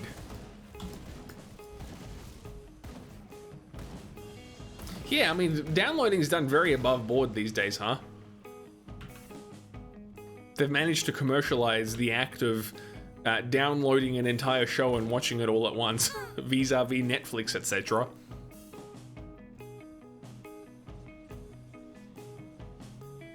Stop buying their stuff and live in the belief that, of course, yeah. I mean, even if it doesn't make any actual major difference, yeah, of course, you've got to like do as best you can to, you know, stick to your ethical principles and all that stuff.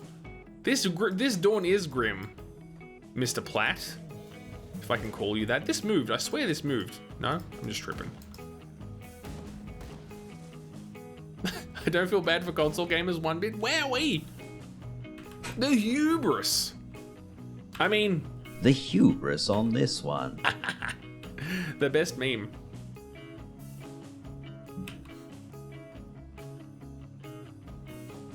Are you a console gamer, hooligan? Is this what you're saying?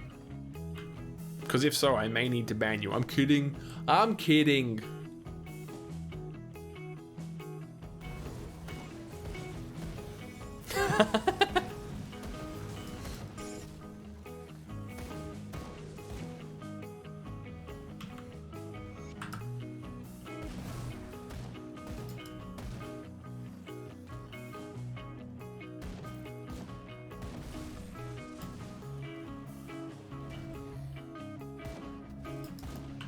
Very not, it would seem. I mean, me neither. I kind of like the idea of consoles just as a means of getting away from my PC, because I spend a lot of time on my PC.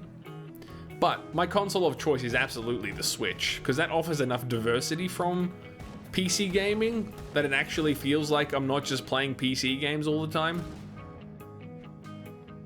much more a much more of a laid back experience, and I really like it.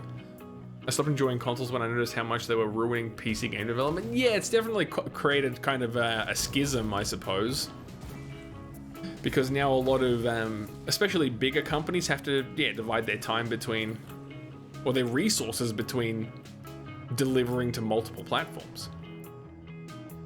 The question is, will Diablo 2 Remastered, let alone Diablo 4, bring it up to the grim dawn? Osplay, we were talking about this just before, or at least I was. And I'm skeptical. I was saying though, Diablo 4, I think, will be interesting because since Diablo 3, no, I didn't say never. That's not true. I said Diablo 4 will be interesting because between D3 and D4, there will have been a lot more competition, aka Grim Dawn, Path of Exile, etc., which will hopefully mean that Blizzard will lift their own bar even higher, right? And offer something else, something diverse, something modern, something intriguing for the modern Diablo clone player. I'm skeptical about the remaster, but that's just because they've basically said we're not changing anything about the game when we're just putting a 3D skin on it. And that bums me out because I'm scared the game will still feel old even though it's got a new skin on it. That's basically my concern as someone who missed out on Diablo 2's heyday and feels like they're still not going to enjoy it because they're not going to like actually make the game better.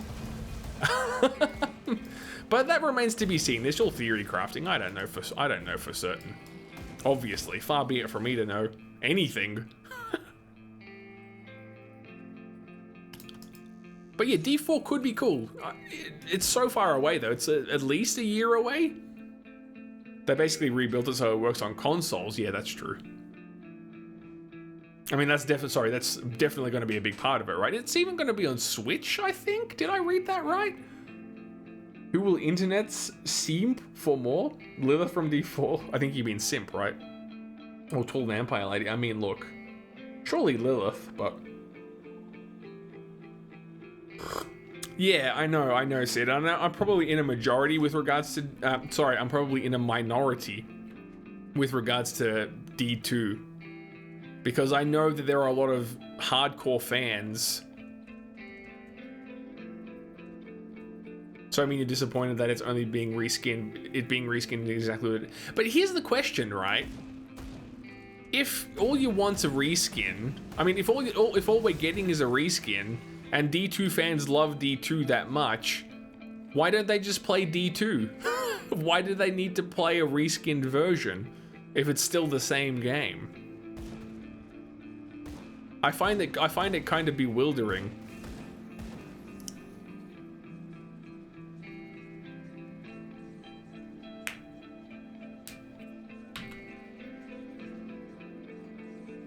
They are playing D2. Then, to that end, what does the remaster serve? Or who does the remaster serve? You know what I mean. If they're still playing it, I don't understand why they need the... Yeah. It's like remakes of movies that don't do anything interesting except use better tech and new actors. Yeah. I mean, insofar that it... Look... And this is just me, I'm not trying to like debate anyone, but I'm gonna say it. It kind of just seems like a money grab. Let's just put a fresh skin on it and sell it to all the people still playing Diablo 2.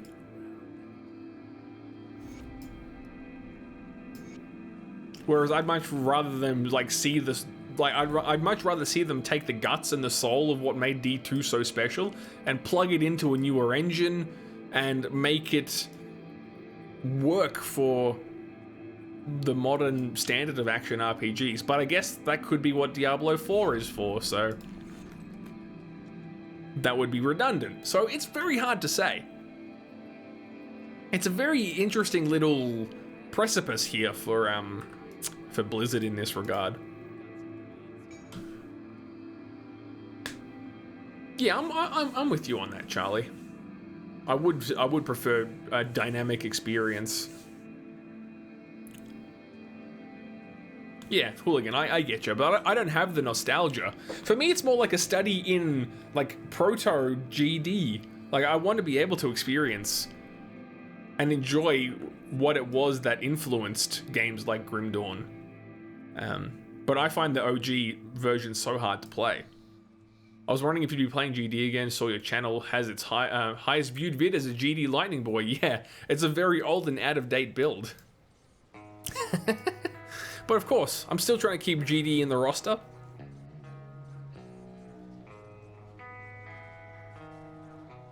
Yeah, that could be true too, Charlie. I mean, D2 will definitely drum up interest, but I'm pretty sure they're saying Diablo 4 is not going to be out till like 2023. Is that right? Something like that. Diablo 76. He's actually done It's it. a brush with a hose in it.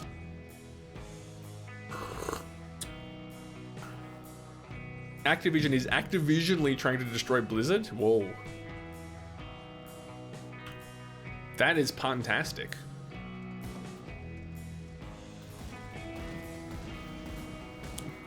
Diablo 2077. All the spin-offs. Let's go.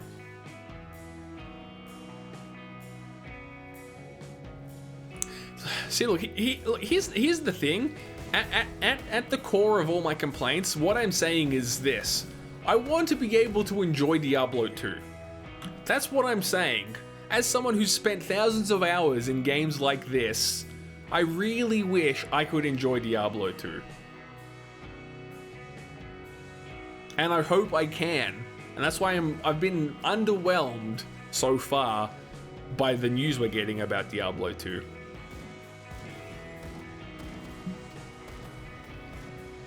I'd play a good cyberpunk action RPG hard. Charlie, have you heard of The Ascent? The Ascent.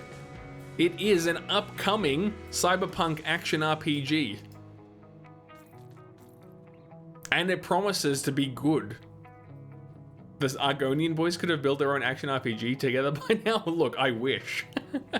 We did once try to build a pen and paper game, but that didn't really go very far. Yeah, check it out. I don't know exactly when it's coming out, but it looks really promising. It's definitely on my to-play list.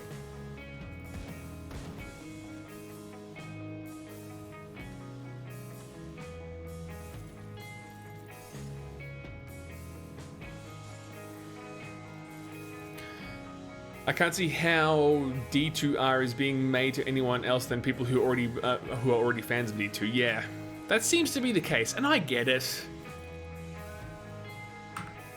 Play it hard or play it both, Ozplat. Play it real hard. Let's actually go. I don't think it can in any way hook new players. Maybe not. I'm hoping it does enough as someone who's like passionate about the genre that maybe it'll just be enough to allow me to at least get a few hours into it and have a good time with it. I'm definitely going to play it, and I'm going to play it on stream. You'll acquiesce my live reactions. I'll play it for you all, for sure. As long as it's not like $120. Out of here for more work time strats? No worries, Ozplay. Thanks for swinging by, buddy. Nice to see you.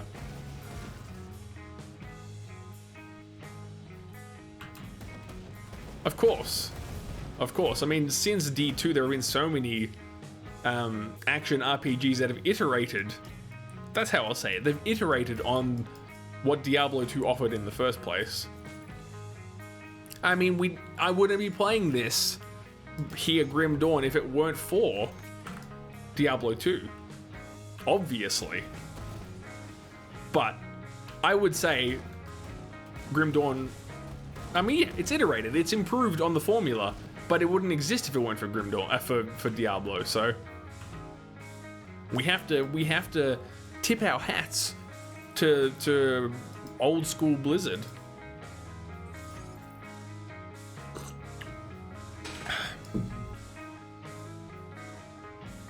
But then people still reckon, sorry, I'll try that again. People still read Dickens even though modern books have iterated on him. Yeah, that's true.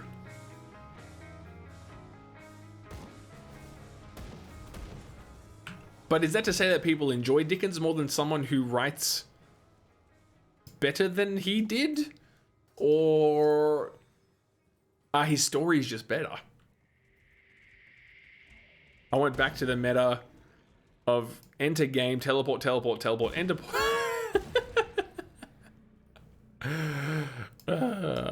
I mean, look.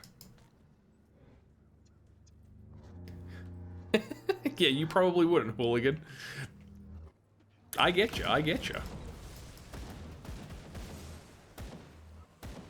I mean, to be fair, Titan Quest definitely had some of that going on as well.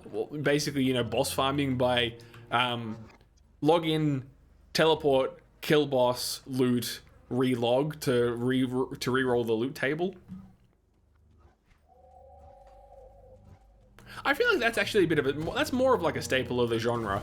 Unless you completely change the pacing of your loot tables and make drops just generally more available. But no, like I think grinding for ultra rare legendary stuff has always been a staple of this kind of thing, right? So I don't know if that's necessarily the worst of what action RPGs had to offer or have to offer.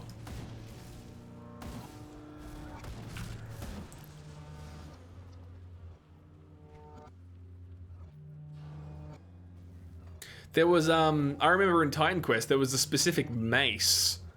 Craze in chat, please. What was it called? Sapros the Corruptor. Undoubtedly the best mace in the whole game. Thank you, hooligan. Because what it did, it basically exploited the, like it was essentially a math error. Which completely nuked enemy resistances. And because the game wasn't supported, it was never patched out. So everyone wanted this weapon, and I could never get it.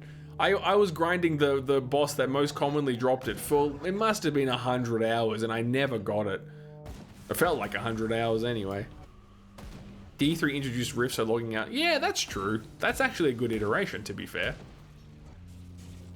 And yeah, logging out and in is definitely asinine, but what I mean is it's been a staple of these kinds of games for a long time.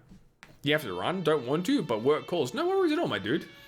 Thank you so much for hanging out, and the VOD will be available for whatever it is that you missed, so have a good one.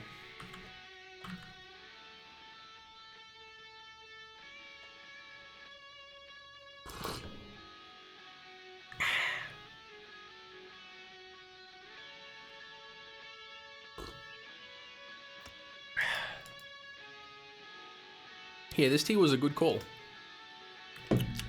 I'm enjoying it.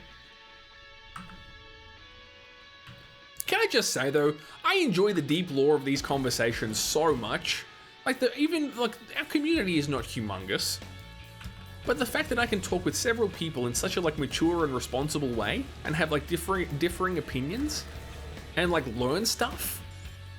Oh, it's so good. What a time to be alive. Shuffling in and out of the game. Is that a thing in 76? Wowee. That's BM.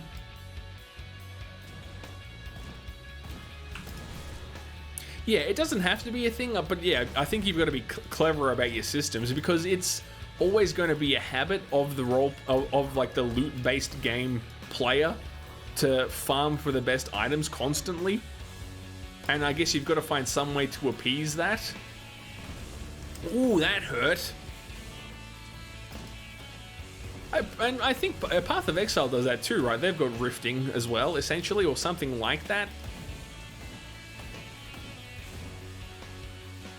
It's actually a clever way to handle it for sure. Especially if it's like a consumable resource of some kind. Like Path of Exile has well, like maps you buy, right? Something like that. It would be a thing in GD, yeah. It's definitely a thing in GD.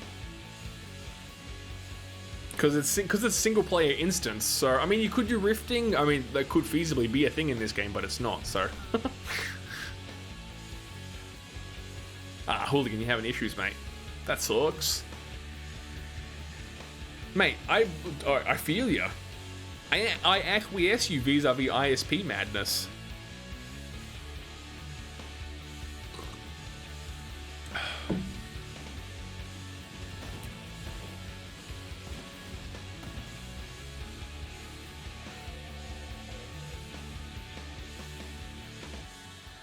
You don't really buy much of the maps. You can buy a few from an NPC, but they drop, and the idea is to get to higher level maps. Ah, I get you. Cool. Hey, Strandley, how's it going? So, I mean rifting as in the mechanic in Diablo 3 where you can run rifts for loot grinding is essentially the premise, at least as far as I understand it. So it's basically a way to grind a rare loot without having to log back out and back in. GD has rifts too, doesn't it? That one portal in that last... kind of, but it's not like something that's... You're still essentially repeating the same content over and over again. It's not... I mean, it does have... the... Oh my god, what's it called? It's got its mini game. Brain! Thank you, Hooligan.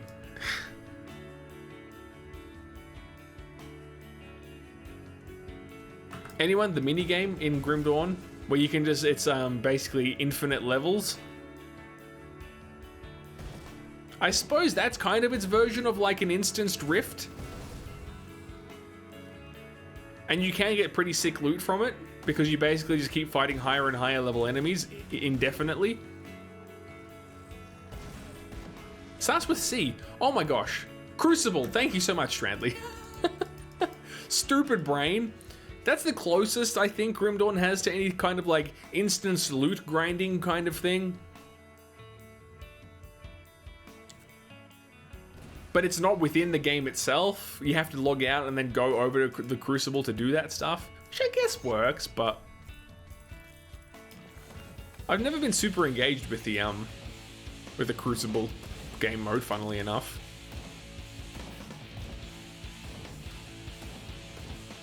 But you can definitely get some sick stuff. You don't even have it. I mean, that would make it even more difficult. I haven't completed the main story for GD, let alone do that type of thing. Yeah, for sure. I mean, technically, I haven't clocked this game that many times myself. It's all about the theory crafting for me. I'll leave characters dead in the water just because I want to go try something different. Yo, these are nice pants. Nice pants!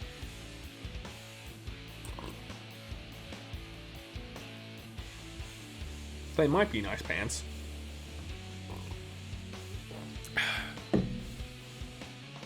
I picked up something else that I wanted to look at. What was it?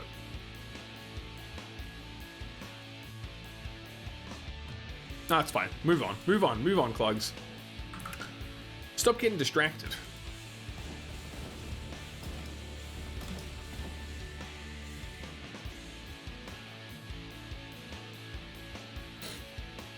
It's another great thing about this game is both broad and deep in terms of content. Yeah, for sure. For sure. I mean, it's crazy deep in terms of theory crafting. Its replayability is a joke. It's so... a joke in a good way, because there's so much. But yeah, I get you. The thing is as well, like, the developers were really clever. They did the Kickstarter and got, like, a bunch of money in, but then they didn't blow it. They made sure to give the game a really long tail, and they've been putting out extra game modes and extra, like, high-level areas and expanding the game over and over again and adding game modes, you know what I mean. They went into so much, they added so much with the game to keep it going for so long. They were really clever about the way that they handled the Kickstarter and sort of expanded the scope of the game. For anyone who doesn't know, who wasn't tracking Grim Dawn in its early development, it was going to be nothing like this, because they were just doing it off their own investment, essentially.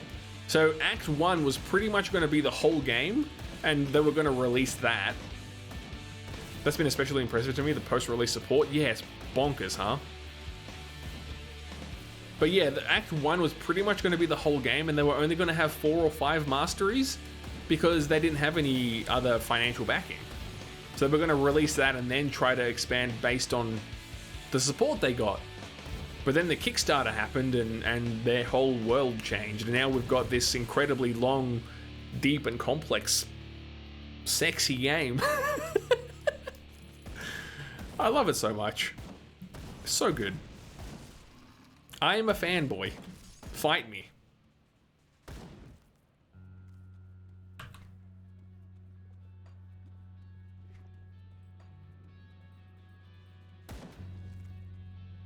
Most other studios would have abandoned and made multiple sequels by now. Yeah, look. And actually, they're working on new IP, funnily enough. They're not even doing a sequel. At least they haven't got plans. I don't know if they've got plans for a sequel, but yeah, they're working on a city builder of some kind. Probably on the same engine, I'm guessing. But yeah, they're doing something completely different. Like a city management sim kind of thing, but like ye olde medieval vibes and not like SimCity strats. It's kind of a copy paste of Titan Quest, so I don't know a whole truckload of innovating one. You'd be surprised actually.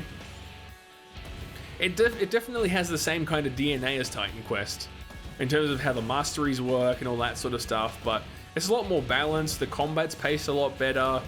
It's all not based on existing mythology, it's their own narrative, so a lot's been done. It's definitely worth playing if you liked Titan Quest. Because it's familiar enough for Titan Quest veterans, but it definitely improves on a lot of what Titan Quest did well.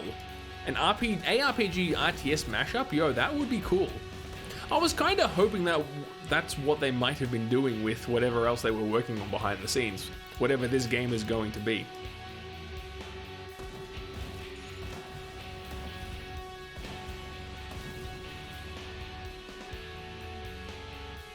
That would be cool though, right? For sure. And I guess something like... It's not RTS, so that's not really a good example. Never mind. I was thinking something like Sim Settlements kind of scratches that itch, but not really. Because that's not really RTS, but it's like there's management components as well as going out to like fight bad guys component. So there's kind of action and loot and management components, but yeah, it's not quite what you're describing. Spellforce games are that? Ooh. I don't think I ever played Spellforce. There's 2 Spellforce games, is that right? Or 3? No, there is 3. It's actually the tagline. The perfect blend between RTS and RPG.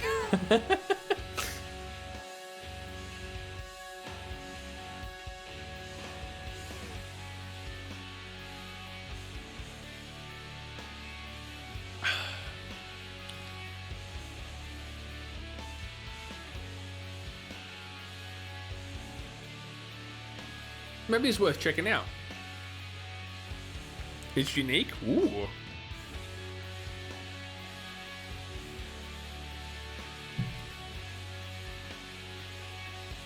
I might put it on the list. As a video game to play on the internet. Spellforce 3, what's this? Fallen God? An expansion or something?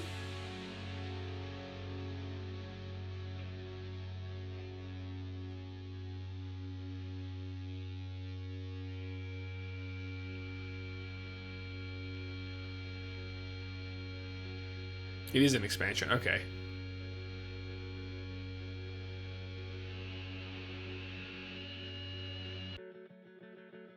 Sounds pretty interesting. Ah, stop closing the tab. I gotta look at this. The RTS part makes me kind of ragey because the AI cheats a little too obviously.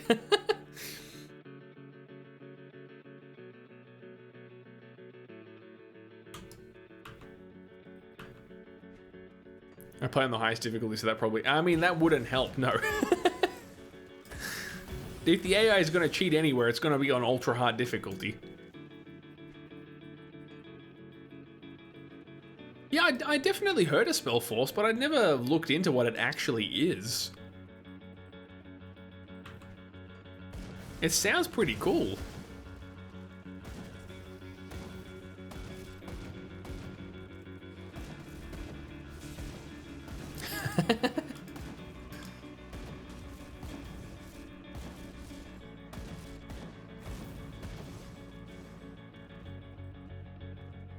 So there you go, Hooligan. Your wish has been granted. Get wrecked.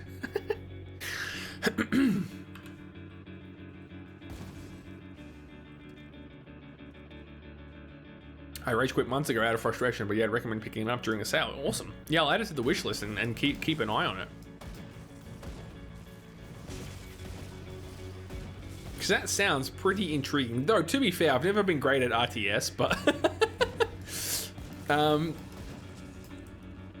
if it's got action RPG elements mixed in, then heck, it could be something I'm half okay at.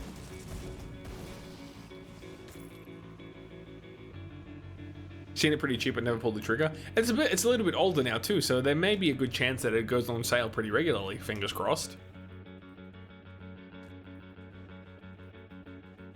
No idea if 1 and 2 are good. Yeah, no idea. I mean, the first one must be pretty old by now, as well. So maybe it doesn't hold up very well, regardless.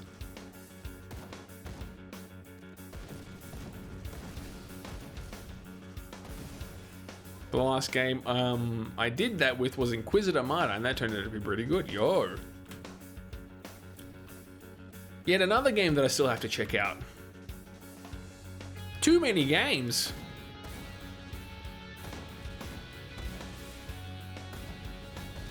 I mean, where is the line of great in RTS, in the RTS world anyway? If you look at the best RTS players with insane micro and hotkey swapping between 4 and 5 groups. Yeah, I get you.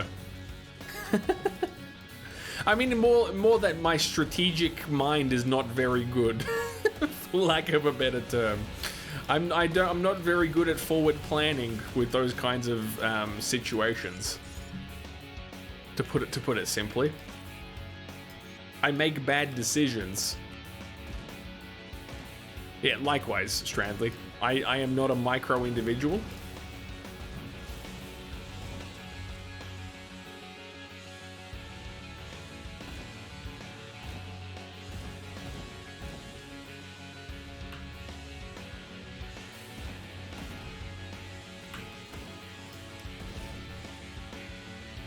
I feel like I missed an area. Yeah, I did too. Yeah, goose. There's this whole other little sneaky sneak over here. I'm gonna go fight Golem.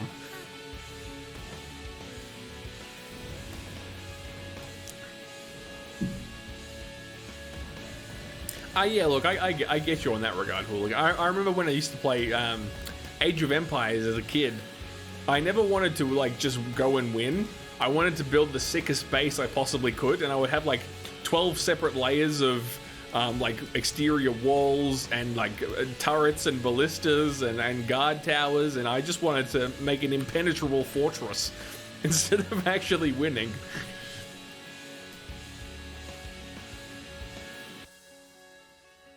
Those were the days. Can I get some wololo in chat, please? Oh god, what a game.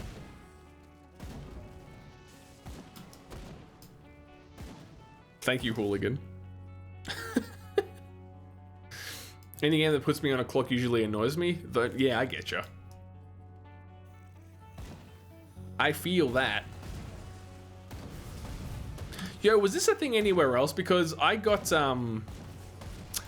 Age of Empires as a kid from the cereal box. There was a time where the Kellogg's Cereal Corporation was giving out video games in cereal format. And that's how I discovered that game. Very strange. We had pretty fun Command & Conquer games back in the mid to late 90s with a friend. 2 PCs connected with a direct cable. Yar! That's rad.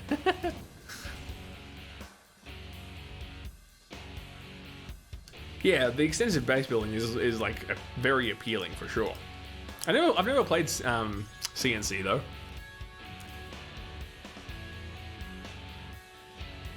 Sins of the Solar Empire, another one I haven't played. I don't really keep good tabs on the RTS genre because I scarcely enjoy them. Or I enjoy them up to a point, but I guess it's just not my preferred genre strats, you know?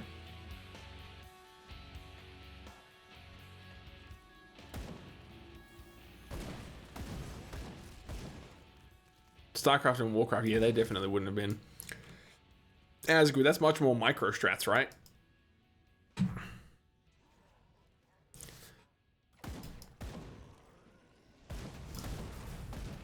I think I played a bit of Warcraft 3 back in the day, but never a whole bunch. Had a local coffee pub that had several computers on a LAN, and we would play Command and Conquer. Yo, nice. I never got much of that, unfortunately. I wish I did. I never had that many friends that like played games and stuff, so we would scarcely do LANs. Or I was scarcely invited to LANs. I didn't have people who were setting them up. I feel like that's a thing I really missed out on.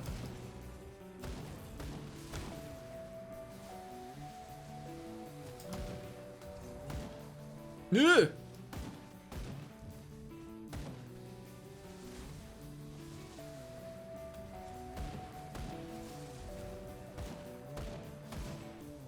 Oh baby, get tricked. The early Warhammer games were RTS. I didn't like those when they were released, but the Dawn of War 2 squad games were amazing. Ooh. Yeah, the Warhammer in general as a franchise is something I've mostly missed out on. I played Vermintide, but that's definitely not RTS.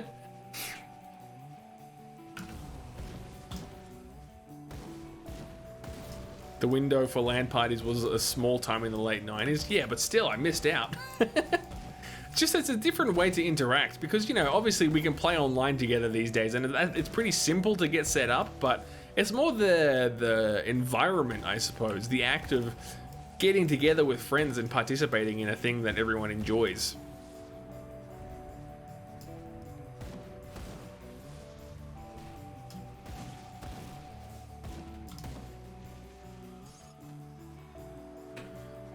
I was in some sick LAN parties here in my local town. We had a group. One dude lived in this pretty large place that had a fireplace room. Ooh, baby. 7 PCs in the fireplace room. And wow, that's a lot of people. That's pretty sick. Unreal Tournament, yo. Ultra cool. Mega cool. Oh, man.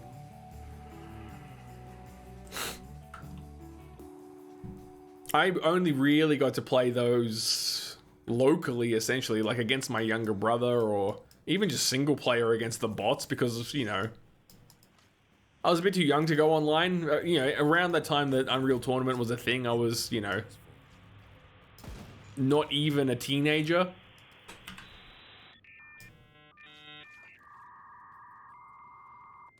Wicked sick. I need the proper effects on my voice to really nail it, but you get it.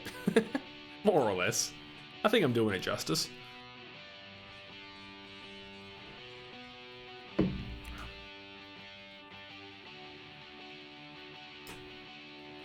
Go digital extremes, indeed. One of those lands where I stayed up for 80 hours? Massive subwoofers in the hallway and in the fireplace room with techno blasting. Well, I couldn't do the techno strat, I'm sorry. You have to do the sexy announcer? Nah. That I cannot acquiesce.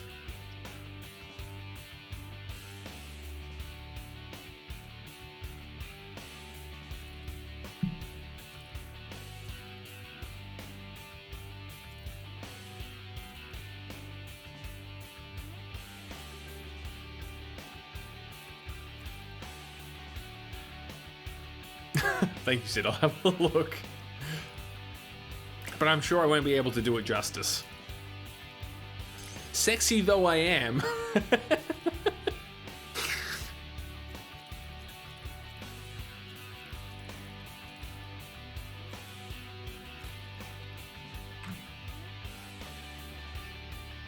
Thank you for the side beards. Always nice to see. Oh, yo, I'm respected with the Rovers. That's Pog. I don't know if they've got any good loots, though.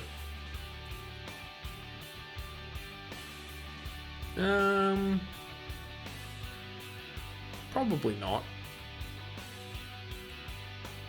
Tell me more, Hooligan. Tell me more.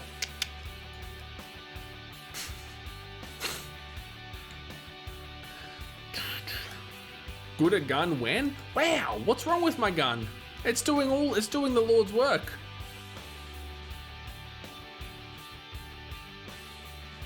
Also, the gooderest guns will be level 50 plus, because that's when the best loot starts to drop. Well, actually, that's when legendaries start to drop, so you're just gonna have to hold your horses, mate.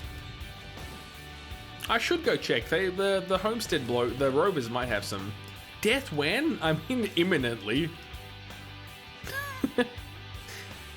Because, you know, you'll keep talking in chat, which is a good thing, mind you.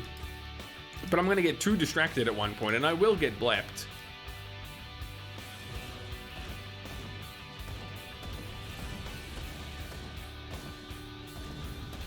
And that it will get clipped, because we're essentially playing Permadeath. It's going to be real rude.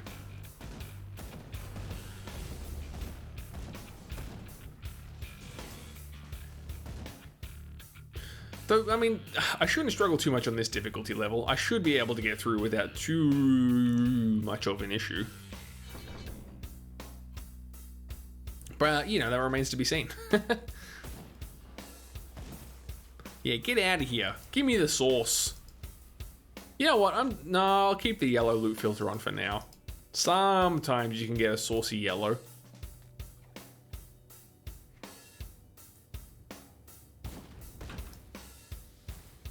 I'm just gonna walk through the poison. I'm not even scared. Give this, please. TOS, you say? Get tricked. Man, I've got memes for days. Every scenario covered. Name one time. You won't. Hey, Clugs, can you think of a time you didn't have the perfect meme? Tell him he's dreaming. I rest my case.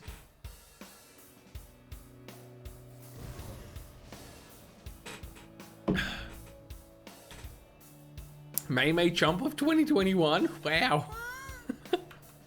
Look, it's 2021. You can't be a streamer and not have Maymays.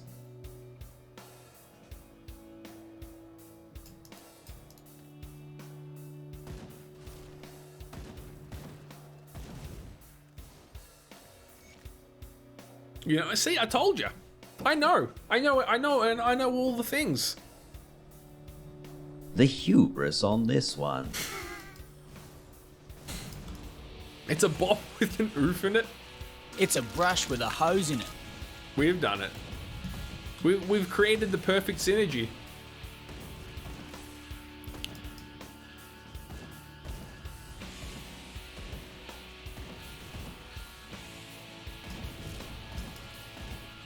We have min-maxed the chart Strema relationship.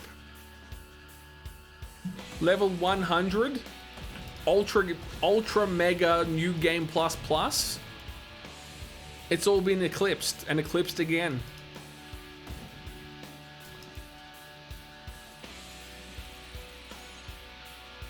Yeah.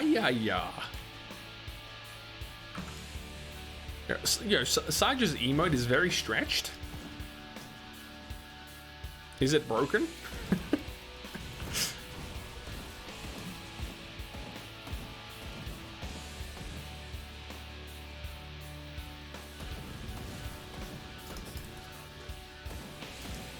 Ouch. That's an ouch from me, coach. Jesus. What's my poison resistance? Only 30. Man, there's your problem. I'm getting blepped. Oh, come on, son. Oh, dude. Yo, triple think side Gregs. Let's actually go. That's sick. Yo. See what I told you? I told you my death would come from a chart distraction.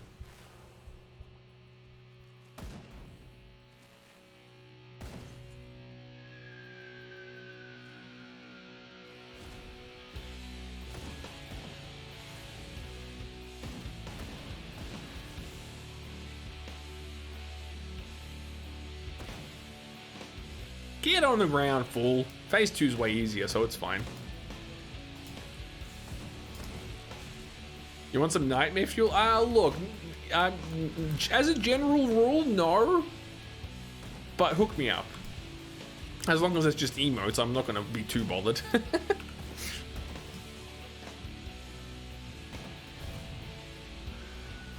See, I may be in a minority here, but I actually don't like to have nightmares. No! I'm just pogged instead. That is a bit weird, though. Seeing me in reverse is pretty odd. Is that like a bit unlock or something like that? I didn't know you could reverse emotes. Or like a Greg Corp TM investment. Wowee.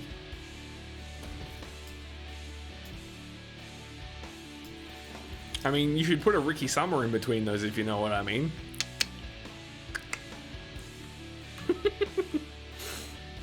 Channel point, yeah, I gotcha. I didn't know they had reversals though as an option for emoticon modification.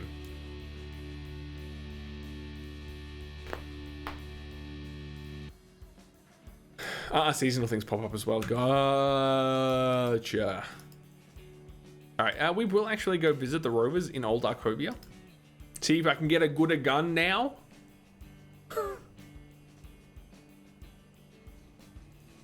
I don't think they sell super good guns though. TBH, TBH. I knew it, they do sell a crossbow. But it's garbage. Yeah, it's garbage. The sass though. Can't modify the biddy pog, yeah, because it's kind of like a side piece emote.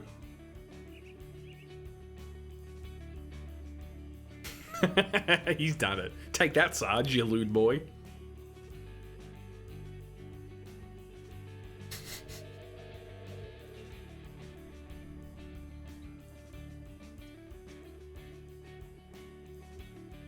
How are these different? Rawari handguns and Rawari grips are exactly the same. Oh, this is attack speed, and that's... Oh, okay. That's stupid.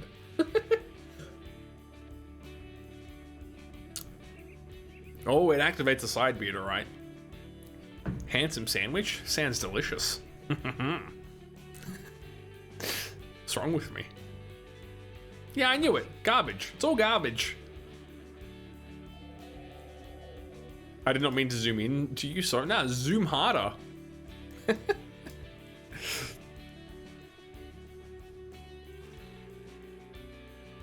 I mean, technically, I would have to do the zooming, but you get it.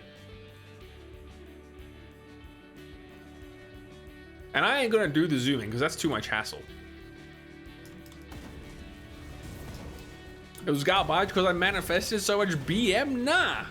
You're killing me, Smalls. Yeah, side Gregory's, let's go. Oh, they look so cute next to each other.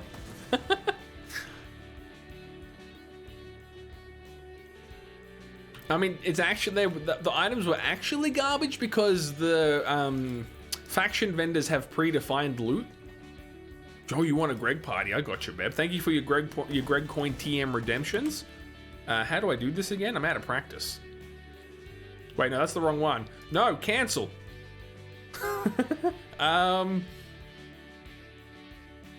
This one. Thank you for your ongoing contributions to the Greg coin economy. Insert name here. Hooligan. Hooray. He's the toppest of blokes. Look at him go. There is your Greg party confirmed. Thank you for redeeming. I mean, have you ever seen greater artistry vis-a-vis any stream animation across the globe on twitch.tv.com/gov.info? Nah. You don't need to answer the question. I answer it for you. Sure, see, there you go. It's all but confirmed. .ru. No, I already said TV. Never mind. It's twitch.tv. You ruined your own meme, Clugs. Good job. Oh, get nuked.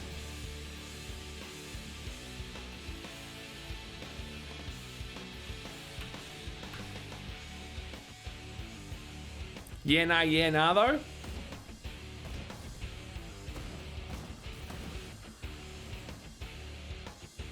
Or dot in the dot like the ones in the YouTube videos. Yeah, look. U2.be. The worst.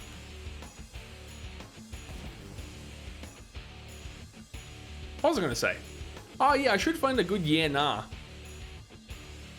I don't know if it's come up in that many films and TV shows. The old yeah nah. I mean, I guess I probably say it enough. It doesn't need to be on the soundboard, to be fair. So Aussie Land should be .oz. Yeah, right. That would make a lot more sense.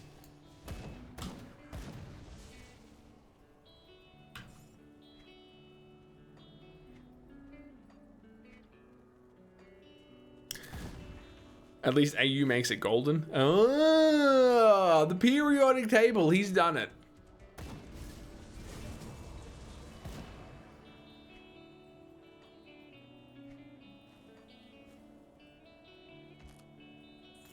Scoop it, scoop it. Thank you, thank you.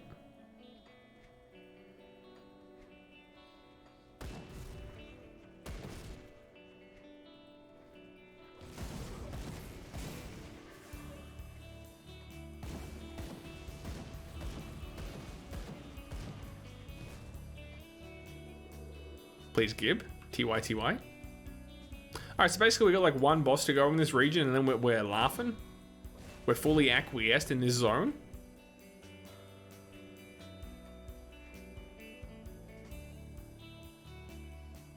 And we're clocking the challenge that we wrote of our own volition. Yeah, it's definitely not stacked in my favor or anything, I swear. Freaking soundboard, where are ya? I would never rig a friendly competition amongst friends.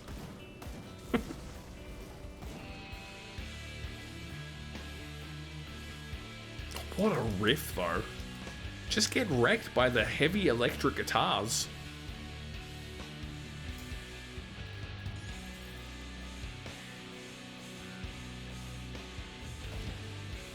Tell him, Greg.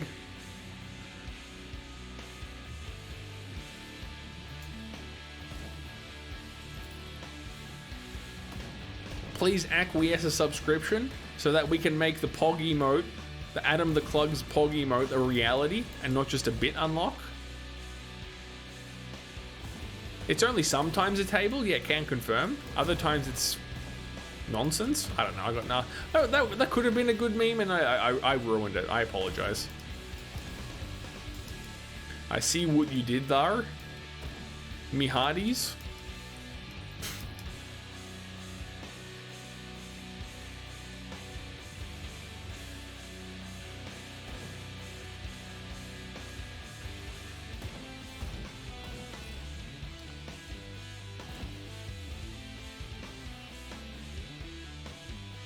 /my joke, but worse. Is that actually real?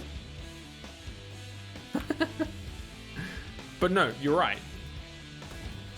You set it up, and I whiffed. I whiffed on it hard. Hey, look, it's been a long stream. Okay.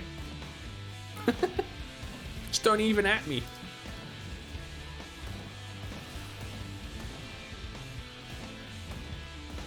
Don't even trip. Everyone knows the best subreddit is your joke, but worse, brutal. But true. The best subreddit is easily r/shitty robots. That is the time of your life.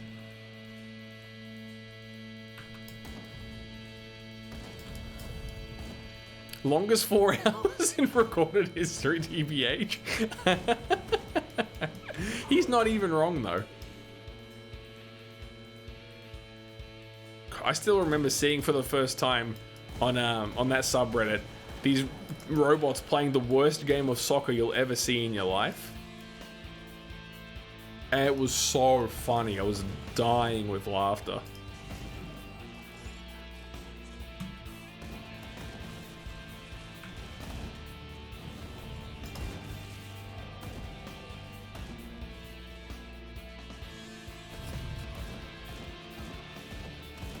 Get so wrecked.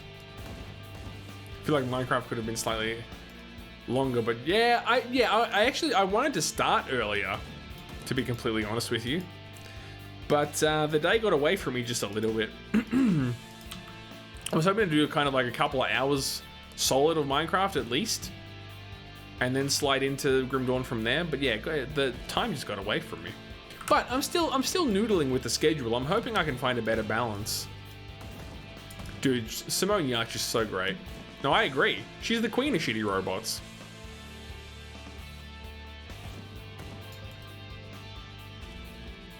$250 hours on the server already, mate. You've clocked Yen Aircraft.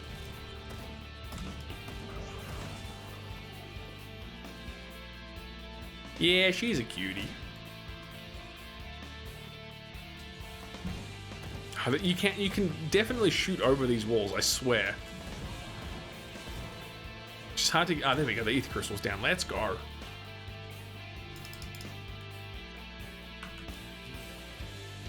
But yeah, the idea of today would have been to do like a good couple solid hours of Minecraft, take a break, and then do a couple hours here.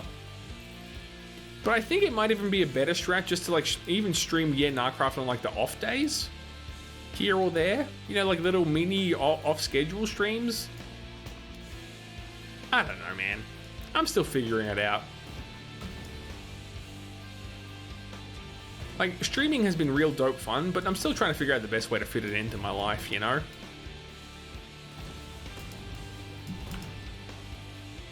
Did that wrong.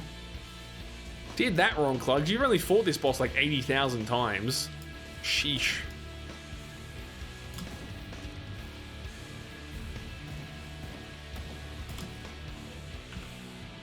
But hey, at least we got the conch shop done. Do some without a stream as well. Yeah, when I get the chance, I definitely want to. It's just been like, when do I sit down to do it? My IRL's just real rude sometimes, you know? That is the ambition, make no mistake. Nice! We wrecked it, boys. EZ.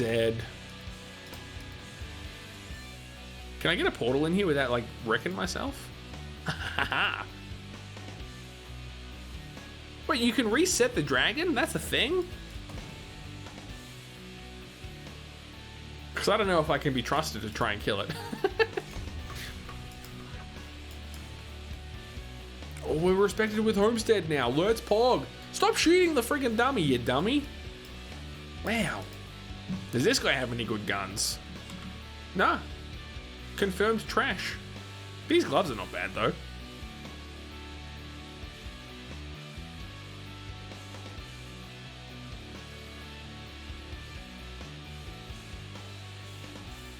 Let's quickly sell some of this junk. Just to make a bit of space. Yeah, I'll get these gloves. I'll acquiesce them.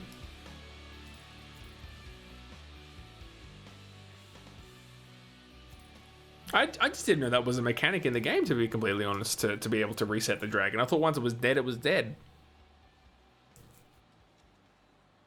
So there you go. TIL, I suppose.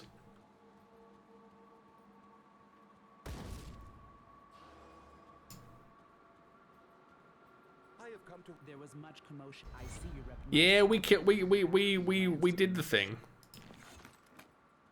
End cities will become more difficult to empty out since you'll have to spread fun. Right, I getcha. Just the person I'm looking. There are two other. But look, if the rest of the blokes are up to it, I'm happy to give it a go. No wait, I gotta side with these guys. Yeah. Even though I hate these chumps. All right, cool. All right, blokes. I think we've reached a kind of natural stopping point because there's nothing else easily accessible, or at least like waypoint-wise now, so I might call it a day, if that's all right with you. Which I'm sure it's not, because I'm the best streamer ever, but look, all good things, as they say. That may be a bit of a spoiler, but if you was thinking it's been killed and you can't do it anymore, then at least, yeah, exactly. No, it's not a spoiler. Don't even trip. Don't stress at all, man. I'm not very like spoiler sensitive, I suppose, for lack of a better term.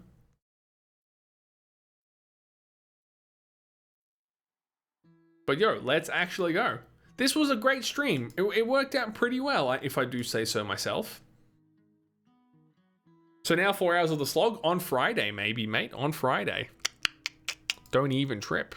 We'll see how we go.